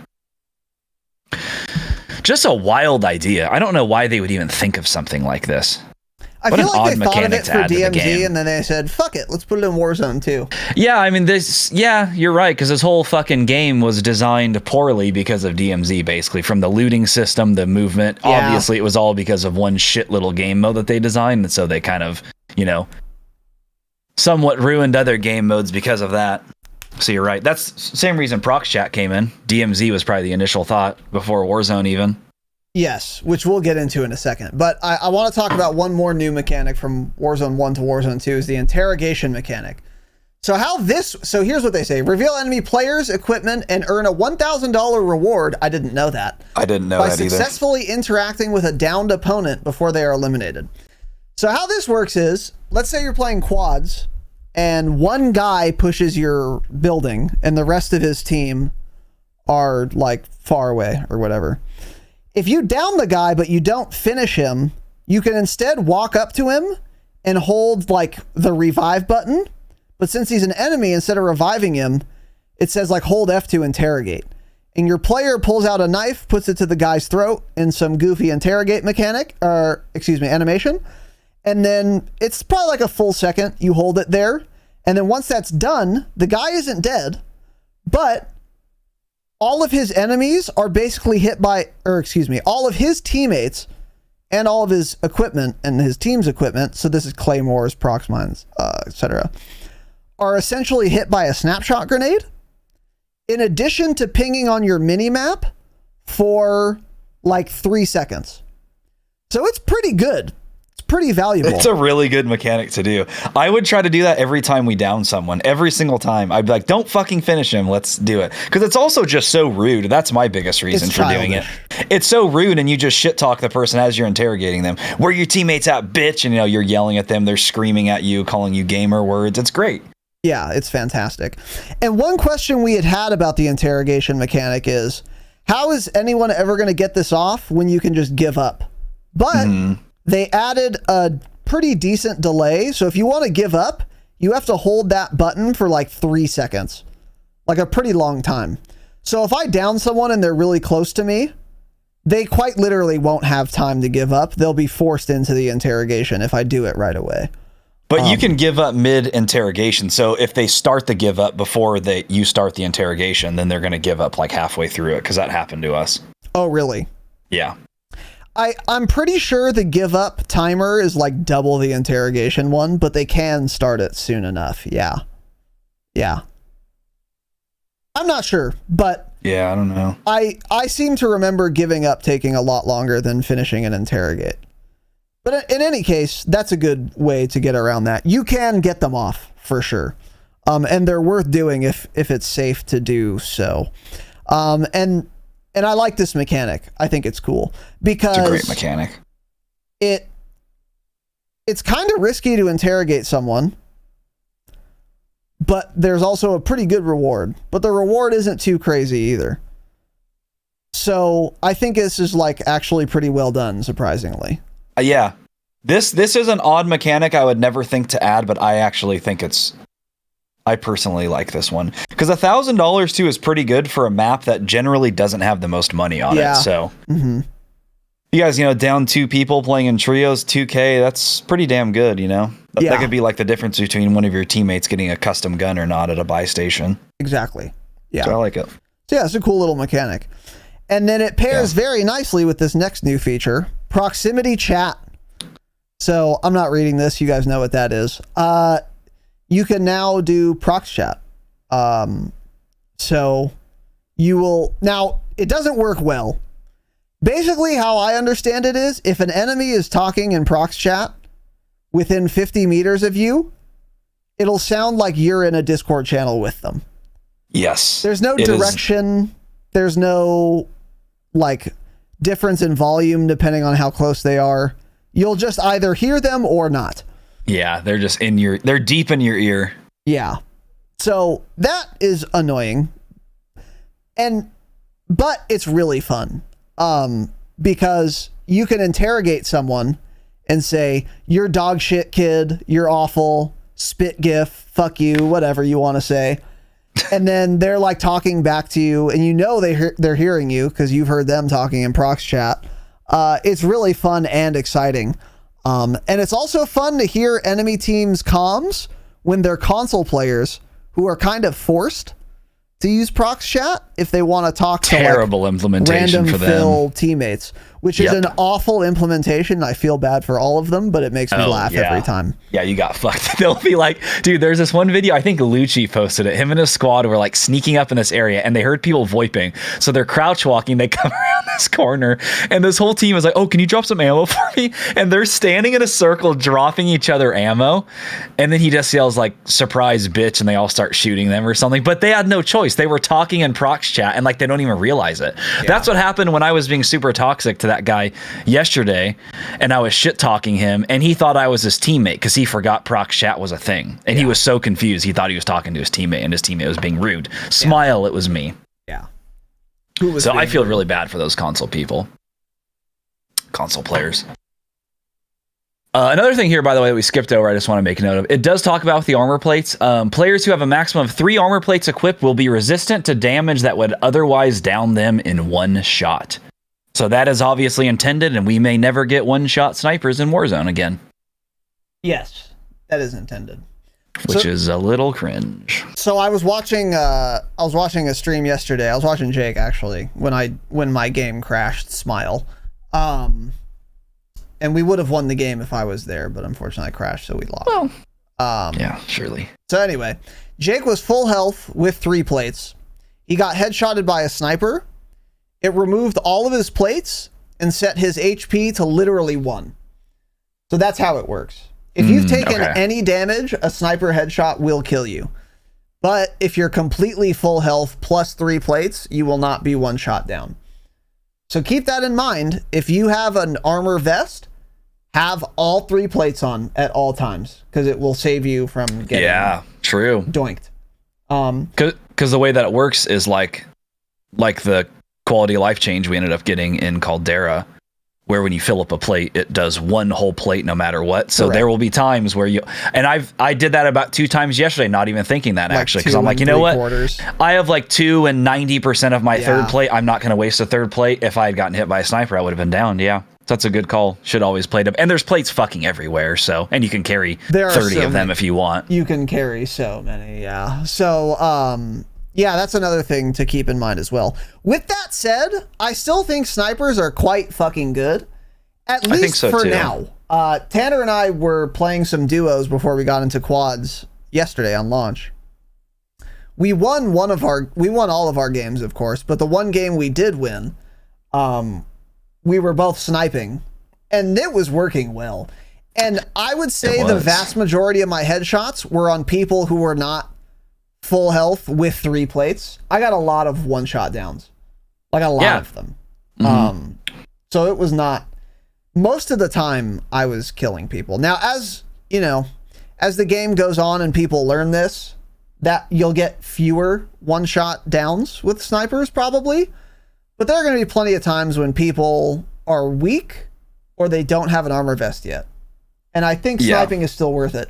And if you're playing quads too, if I get someone to literally 1 HP, like, okay, if my teammate just hits any bullet, they're dead. Like, it's still... Exactly.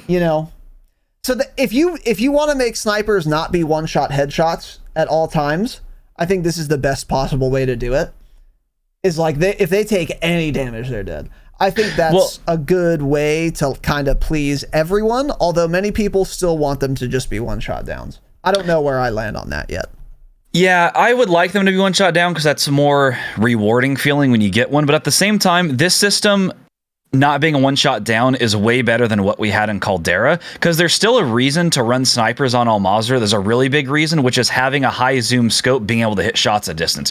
You can't put a 6x scope on an AR like you can in this game and beam people. So that's why snipers still have a use. In Caldera, that's why we said they lost so much of their utility, is because you had no recoil guns like the UGM or something, the STG, at 300 meters with a 6x scope that wouldn't move. So it's like, okay, why would I use a sniper that's not going to one-tap and I'm just going to get flinched to hell every time this guy hits me? So that's why in this game they still have a strong, they're still a very good weapon to use, is because you can hit people at range where you otherwise can't with an AR. I mean, these ground loot ARs with like hollow sights on them, they're almost unusable past 50 meters. Like they have so much recoil on them.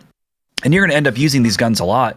Even setting up like a custom meta SCAR or something, it's going to be hard to rip people off the heady at 75 meters, because you're going to have to hit a lot of shots on them, and there's a lot of recoil. So that's why snipers are still going to be really good no matter what. And especially in this game now, if you have one or two guys sniping on your team of like 3 or 4, if someone else is just firing their AR, they'll hit them with one bullet and they'll get that kill on them. So yeah, I think it probably ultimately is a good balance, because I know how fucking frustrating it is sitting there and get one shot down. But at the same time, it's not as rewarding feeling when I'm doing the shooting and I hit those shots where I feel like it should be a one shot down.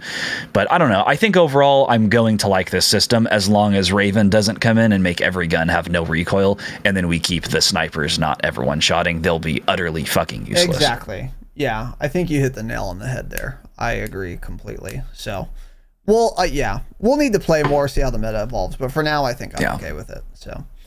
And we'll go into I think what guns we think will be good going forward when we do our Warzone brainstorm, our very first Warzone 2 brainstorm, which I'm sure we'll release sometime next week. We may even record it tomorrow. Who knows? A little early one. We'll certainly fucking see. How would it'll be someone out listen this month. to a Warzone brainstorm?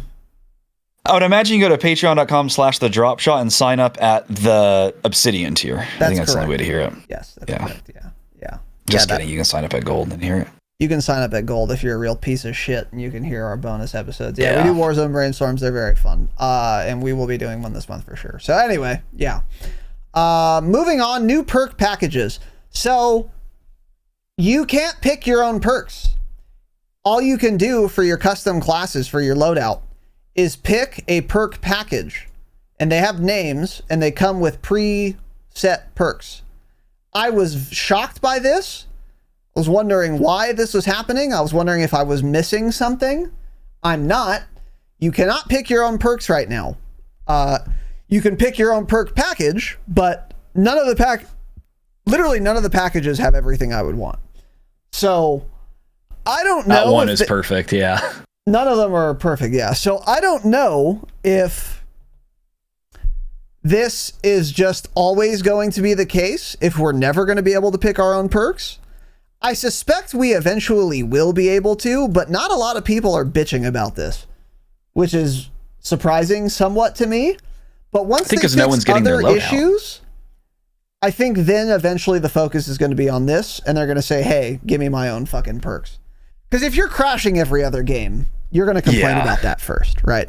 But once we get all that shit out of the way, hopefully people start complaining about this, because I absolutely need to be able to pick my own perks. That is half of the fun of the loadout system, and what makes Warzone distinct from other BRs is the very customizable experience and proficiencies you can choose, and perks are like half of that. And being relegated to the dog shit perk packages that they've put together poorly, I might add, is really cringe and annoying. So hopefully this changes. There's no word that it will, though. So I don't know. Yeah, and if perks are in the game, I feel like they should just let us choose our own perks. My other thought was maybe at some point they were going to, or maybe they still will, add perks to buy stations. Since it's obvious they don't want people getting a loadout very easily, maybe, guns cost 5K. So if you want to get 2 guns, 2 loadout guns, basically, that's 10K. Then if you want to buy perks on top of that, make each perk 3,000 or something. So they're like hard to get, but I could at least get 1 perk if I want something specific like fast hands. Or they need to just let us choose our own perks. Yeah, I don't really like this system, but not too mad about it yet, surprisingly. Yeah. It's just a little frustrating because, there's always something I don't want And then it's like, there's a weapon specialist one where you can get overkill. And then it's like, well, cool. The other perks are strong arm, spotter, and survivor. Yikes. I want one of those 4 perks, that's exactly, yeah. Or if I want Ghost, it's like all the perks that comes with are dog shit. It's very cringe. Yep. And Ghost, I don't even know if that's a big deal, honestly. But we'll get I don't know, into with that how few UAVs, yeah, I'm exactly, not sure. Yeah, we'll get into that Saturday, though. So, anyway. Next, they're talking about, I don't know, new kill streaks and field upgrades. I don't care about any of this, really. If any of this is relevant, we will get into it on Saturday, as I said. New contracts we'll get into briefly. Safecracker, Intel, and Redacted. Okay, I have not seen a Redacted contract. But Safecracker is essentially a scavenger contract from Warzone 1. You pick it up, you go to 3 boxes, loot things, and then you're done. The only difference is you see all 3 locations at the same time, rather than sequentially like a scav. And also you have to go up to a safe, you press F, it puts an explosive on. You don't have to have an explosive on you, it just generates one. And it blows up the safe. Don't stand on top of it, it will damage you. And then a bunch of loot comes out of the safe. So that's it. It's a scav. So these are worth doing as much as a scav used to be. They're even a little easier to do now because you see all 3 at once. And then Intel. Locate a hard drive containing enemy intelligence and deliver it to the marked upload station. I have not done one of these yet. I don't know what this means. Maybe it's literally you just go get an item, you put it to another item, or you put it in a location, and then you get money. I had assumed this was going to be like a recon, but it doesn't sound like it is. So maybe recons are gone. I think recons are gone, in fact. I have not seen any in all the streams I've watched. Have you done an Intel contract yet, Tanner? No, because there's only one contract worth doing. Yeah. Which is the Safecracker. So no, I haven't. Yeah. Yeah. Bounty too, yeah. Every time we grabbed a bounty, though, I feel like the person has always been really far. If you hot drop, I'm sure that's different. If you land in like Almaz or a city, but like the places we've been landing, kind of trying to explore, every time we grabbed a bounty, they're so far away. Like 400 or 500 meters every single time. Yeah. Interesting. So anyway, moving on. Yeah, so we'll do an Intel contract at some point and let you guys know, but it's probably nothing. I don't think it's a recon. So if you were seething at recon players, that contract, it appears to be gone, which is probably overall good, by the way. Recons were too good, so I'll take it. New vehicle fuel and repair system. So yeah, there are gas stations. They're marked on your mini map. I don't know how much we've talked about this before, but all you have to do is be in range of it. You'll hear like an old-timey bell, like a doo-doo. So it's very obvious that you're in the radius that you need to be. And you'll see an icon on your screen that says refueling and repairing. And it fills up fairly quickly. One thing to note about this is that it repairs your vehicle in addition to giving you fuel. So vehicle, like helicopters, are arguably better than they used to be. Because now I can just keep repairing my helicopter. You know? Yeah. If I'm getting lit up from across the map, I can just lower, so I'm one shot. But I don't have to go get another chopper. I can just go to a gas station, heal to full health on the chopper, keep riding around. I don't know if this is overpowered yet. I don't know how I feel about it yet, but that is how this works, which is an interesting mechanic. So there you go. We thought you were saying that yesterday. This can be good, but like you kept trying to repair at like 2 different stations, and as soon as you would like be hovering there, you would be getting shot at. So you're kind of forced to move because you are an easy target. But if there's no one around, then yeah, it's really good. Yeah. Obviously, this gets less good the smaller the circle. It was fairly late game, and I was most wanted, so I was marked. So that's what it was. Yeah, you were most wanted. Yeah, exactly. So, which, by the way, most wanteds work in this game how they change them to in Caldera. Opening loot boxes lowers the timer on it, so that's good. Yeah, and getting kills and stuff. Yeah, so that is cool. But yeah, anyway, moving on here. New vehicles. I don't care about any of these. The heavy chopper that's in Ground War that like auto hovers is in Warzone. Mm-hmm. It takes a physics or engineering degree to pilot effectively. I mean, it's got a lot of inertia. It is not responsive, but that's how it should be. It's cool. Takes some getting used to, but there you go. Some aquatic vehicles, blah, blah, blah. There is a console field of view slider. This is good. Improved footstep audio. We'll get into that on Saturday. A bunch of other shit. By the way, some of the vehicles do feel a lot different. If you find one of the Hummer electric vehicles, it goes from 0 to 100 in like 1.5 seconds. So like there are certain vehicles that are way worth picking up because they're a lot faster. That's cool because that's how a real electric vehicle works. I actually really like how they implemented that. Yeah. I am a little, personally taken back by the fact that they made the in-game Jeep Cherokee, which is white, which is the same color as mine. It handles like an absolute fucking boat. You'd be better off driving one of the boats on land in this game, I think. It is the worst handling vehicle I've ever used in a video game. And then the GMC Hummer handles perfectly. So it's not a vehicle issue. They just made that one super shit. Spit GIF. Sorry, not all of us can afford GMC Hummer electric vehicles. Spit GIF. Pat Kelly, fuck you. Yes. Another change here that's pretty important and cool. Ascenders, so rappels. You can now shoot while you're rappelling and move your character, so you could turn and shoot. You can only hip fire, but this is perfect. I really like this. You can also attach to a rappel while falling. That's a little less realistic, but I'll take it. It's pretty cool. So keep that in mind as well. So there you go. And then some other dog shit.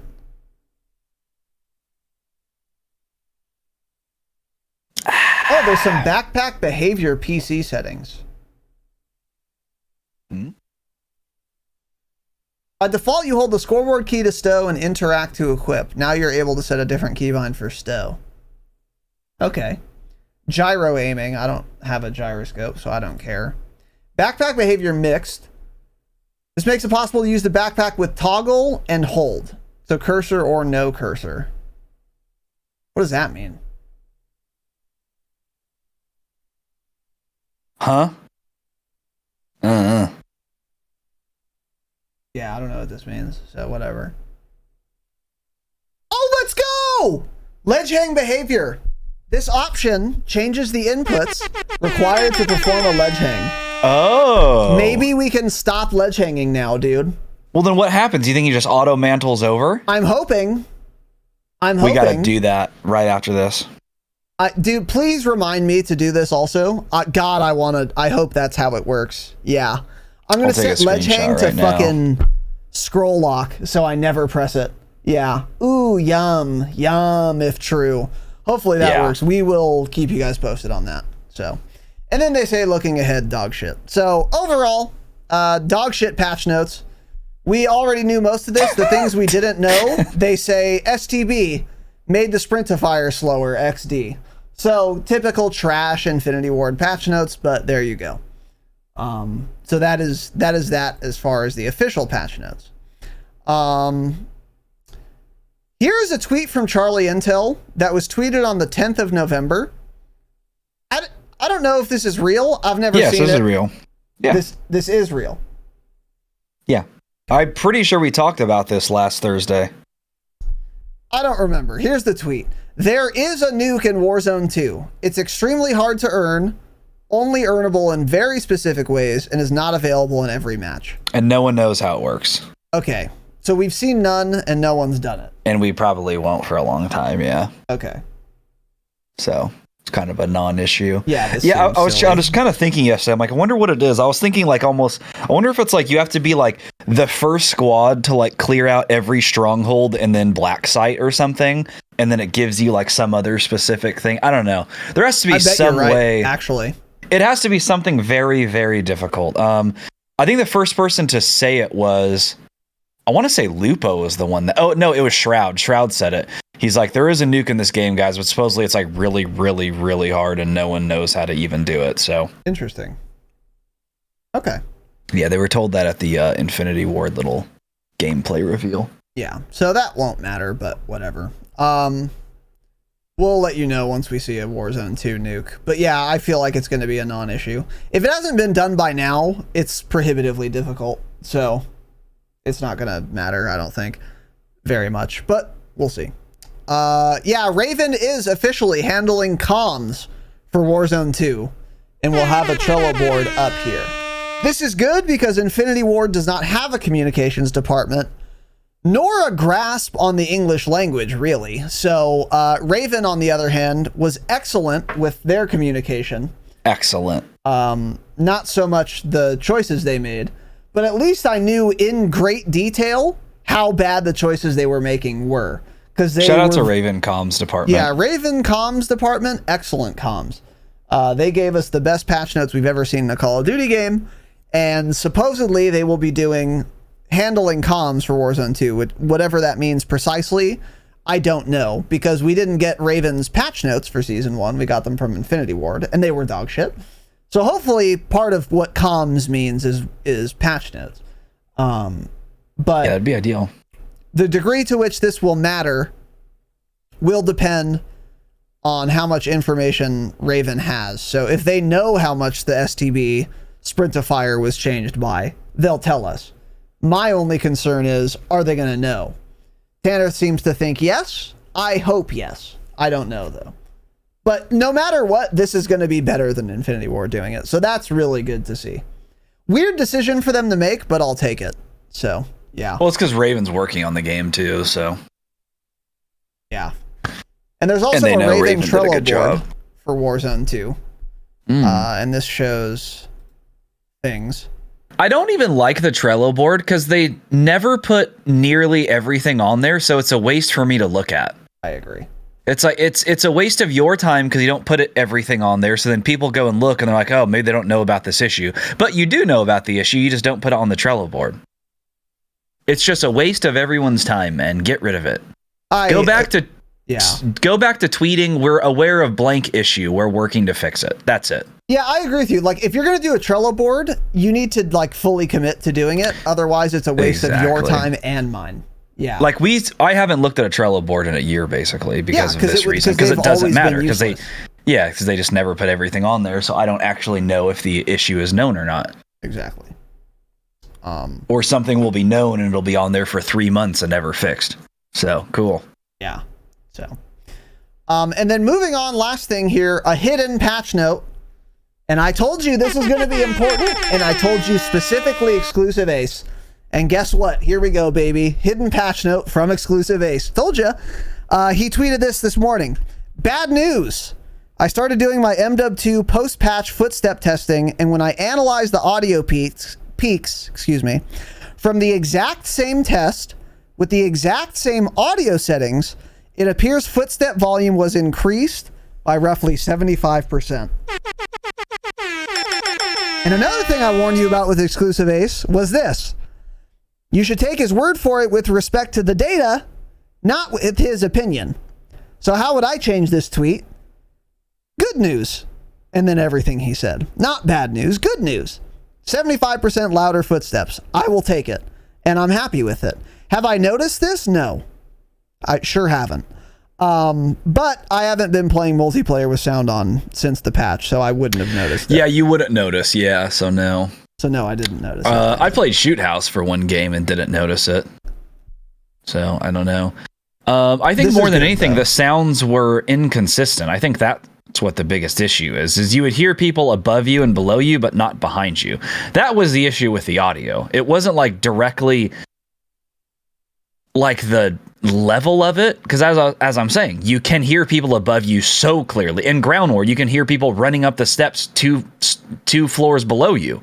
But then as soon as they're on my level, the audio cuts out. So I don't know. It definitely needed to be raised in some ways and then almost maybe lowered in others. I don't know. But we'll see how this feels when I play multiplayer a little bit more. Yeah, I mean, this might not be a perfect solution because I do agree with you. But I think I would rather this have happened than not, even if it's still inconsistent. Because it also looks like, based on his little graph, you're hearing footsteps from farther away. That's my biggest takeaway from this. Yeah. Which was like the perhaps more important point. I guarantee you this was unintended, by the way. This is probably something they did for Warzone, and it just so happened to also go into multiplayer. Yeah, I do wonder if this is going to stick, but we will. Probably not. We'll have more news on this But yeah, we'll see. Because no one's saying the footstep volume is too quiet other than us. And 99% of the community thinks it's too loud, so there's no way they made it louder. Yeah, probably. I think so. Yeah, I don't know. Most people are definitely saying, yeah. So. Definitely, yeah. So we'll keep you guys posted, but yeah, shout out to Exclusive Ace. And we'll be going, yeah, Tanner's added, we're going to have to re-add our hidden patch notes section to our template for our podcast. we ended up taking that away once Infinity Ward's last game was done. Didn't use it in Cold War, didn't use it in Vanguard. Yeah. And here we are needing it again, it seems. On season 1, by the way. On our first patch notes, actually. The very first set of patch notes we got from Infinity Ward were dog shit and awful, which we told you they were going to be. They weren't good. And they just omitted things they did. So, I mean, just par for the course. So, anyway. All right, so other than that, that is it for patch notes. Now, on to news and upcoming changes. What do we got, Piglet? So in case you guys are wondering why your friends list doesn't work in game, it doesn't work in game. That's the reason you can't invite your friends. So in MW2 and Warzone, it was bugged. Supposedly, actually, I just saw a tweet like 5 minutes ago that said apparently it's fixed, so this may not matter. Okay, Charlie Intel literally just tweeted. Social tab is now working. Very soon if it's so never already. mind. Your friends list should be working now, so ignore that. Yeah.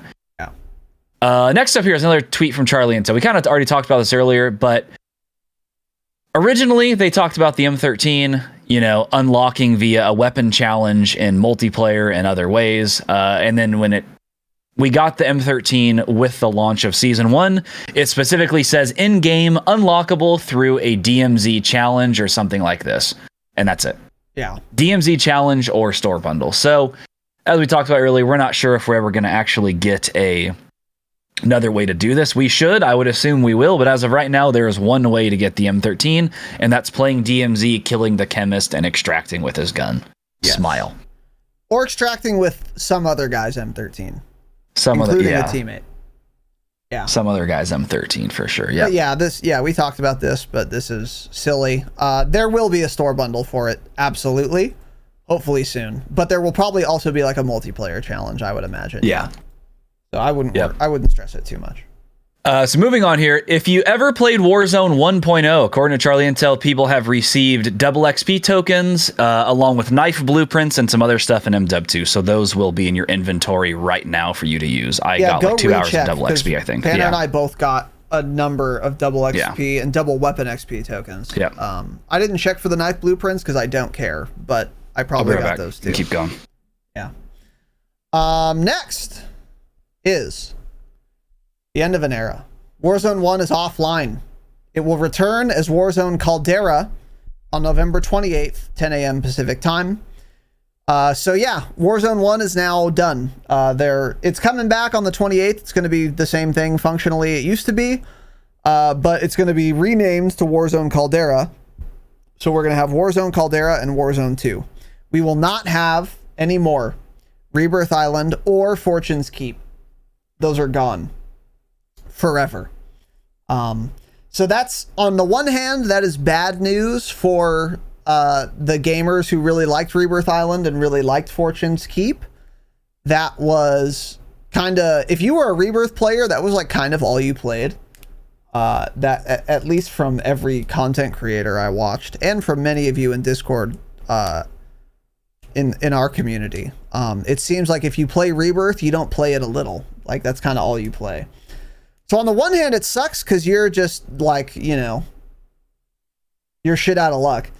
On the other hand, though, the fact that they're removing the small game modes from Warzone 1, Warzone Caldera, implies that we're going to get a small map akin to Rebirth and Fortune's Keep sooner rather than later in Warzone 2.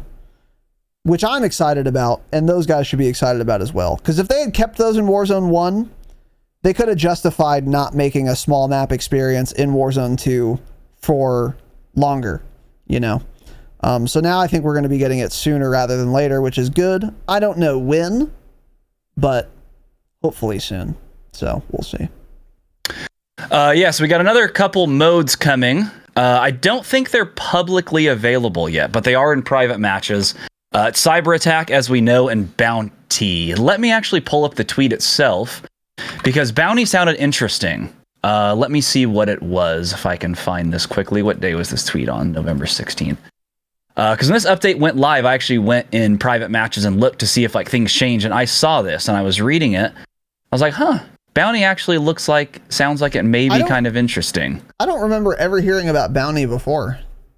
Okay, here we go. I got the tweet pulled up. Okay, so eliminate enemy players until the score limit is reached to win. The player with the most kills from each team will be marked as the high-value target. The high-value target alternates on a time interval and rewards extra points when killed. So it's like a bounty contract in Warzone. So your top earner basically on your team, the top killer, is always marked, and then that rotates through to like the next person who's takes over or something like that. I don't know, but that sounds like it could be interesting. That's a cute little game mode I don't think we've ever really seen in COD before. So and I like the idea because it's still respawn. Yeah, so it's still respawn. It's no shit mechanics where it's like downed and you have to wait to get rezzed or anything. So this actually sounds like a really fun game mode. This could be fun to play in private matches as well for the hangout. So yeah, that would be really fun actually. Yeah, so I like this idea. It sounds like a cool game. And Cyber Attack, we all know from MW19, it's search with respawn basically. Yeah, revive. Yeah. It's a fine game mode. Yeah, but it's fine. I would that just play bounty search. does sound fairly interesting though. Yeah, that's a. If you're a TDM player, especially, because you can still just play it like TDM, and then it's a little extra spice on top, which is good. Yeah. Sweet. So moving on here, according to Charlie Intel, Modern Warfare 2 and Warzone 2 was the #1 game on Steam yesterday, with over 450,000 concurrent players. Jesus Number 2 was Christ. Counter-Strike Go at 370. So that's really good. That's 450 on Steam alone. That does not count Battle.net users, which I would imagine there are more Battle.net users than Steam users. Maybe I'm wrong. And that, of course, doesn't count any console player ever. So COD Warzone 2 launch on Steam alone was the highest player count that Steam saw yesterday. That's fucking crazy. Yeah, which is good considering CSGO is an old ass game. A lot of people still love it, but the only way you can play it is through Steam. Yeah. So it at the time was like 368,000, and that's the one way you can launch the game. So that's really, really good for just Steam. Crazy numbers for a COD game. That actually is insane.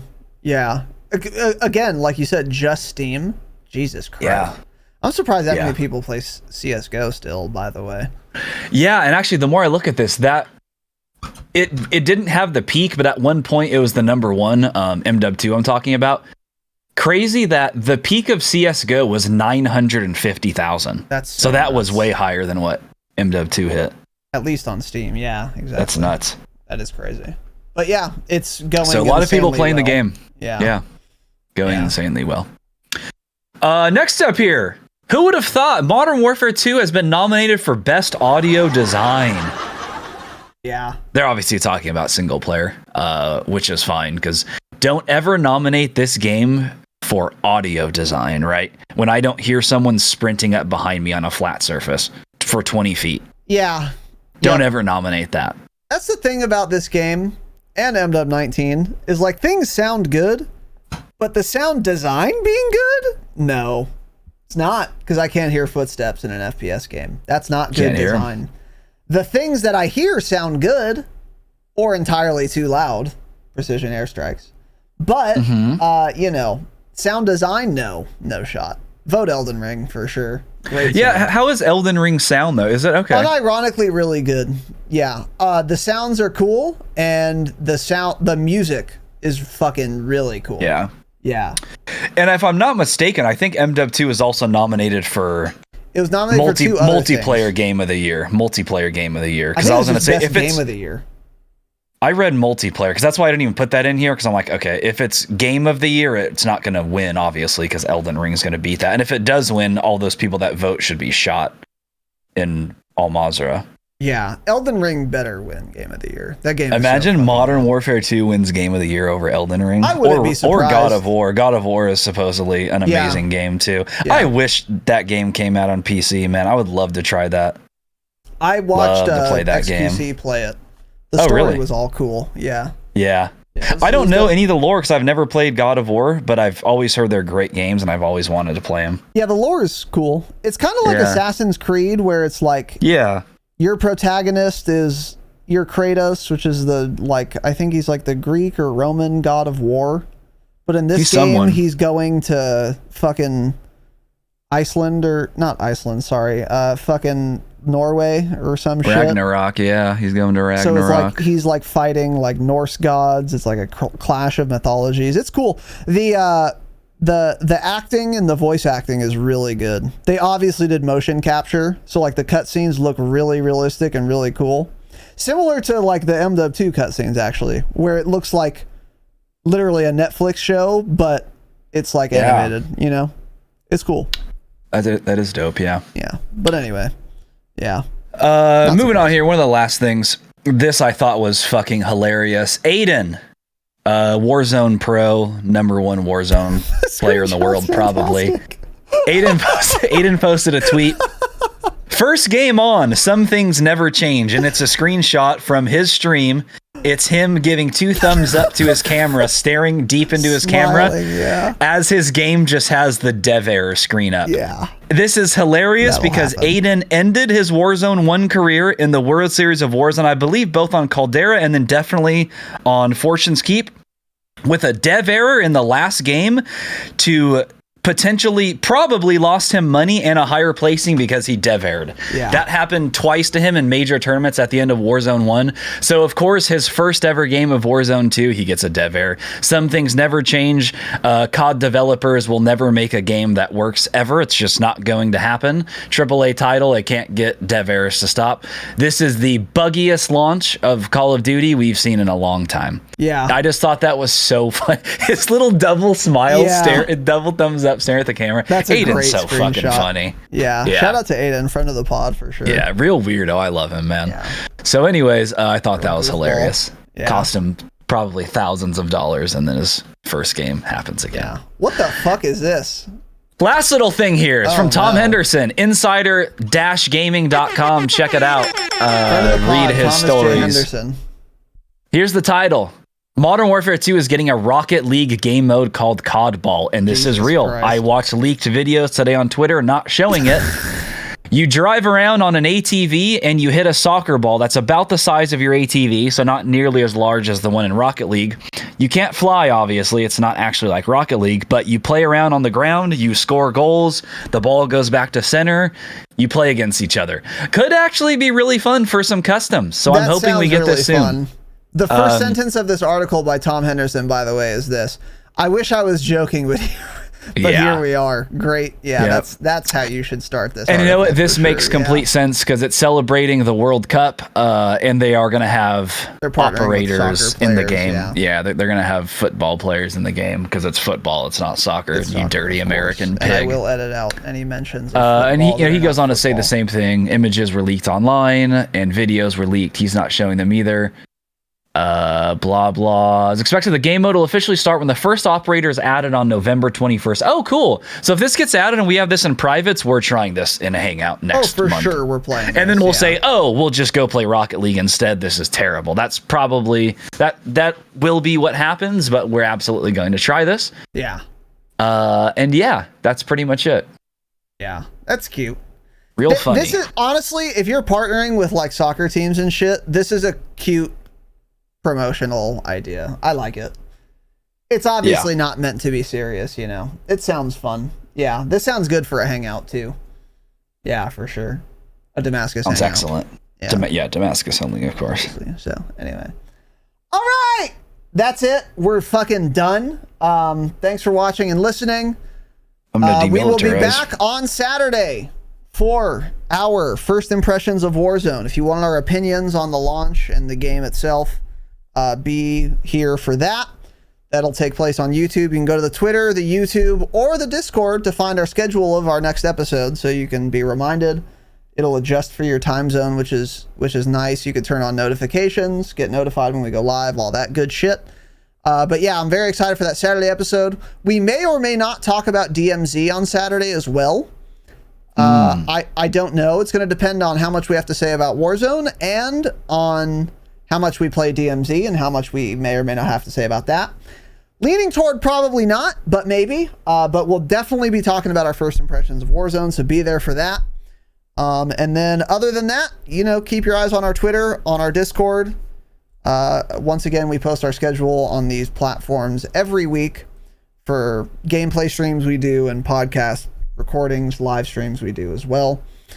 And last and certainly not least, if you wanted to support the program, if you wanted bonus episodes, if you wanted to stop listening to ads, if you wanted early access to the public episodes, patreon.com/thedropshot is the best way to support the program. Check it out. Or you can go to thedropshot.com, find links to the Patreon, the YouTube, the Discord, the Twitter, everything you can find there at thedropshot.com. And our live player on thedropshot.com should be working soon. We'll have more information for you guys on that next week. So that is it. Thank you all for watching and listening. Have an excellent evening, of course. And as always, stay humble. Stay humble.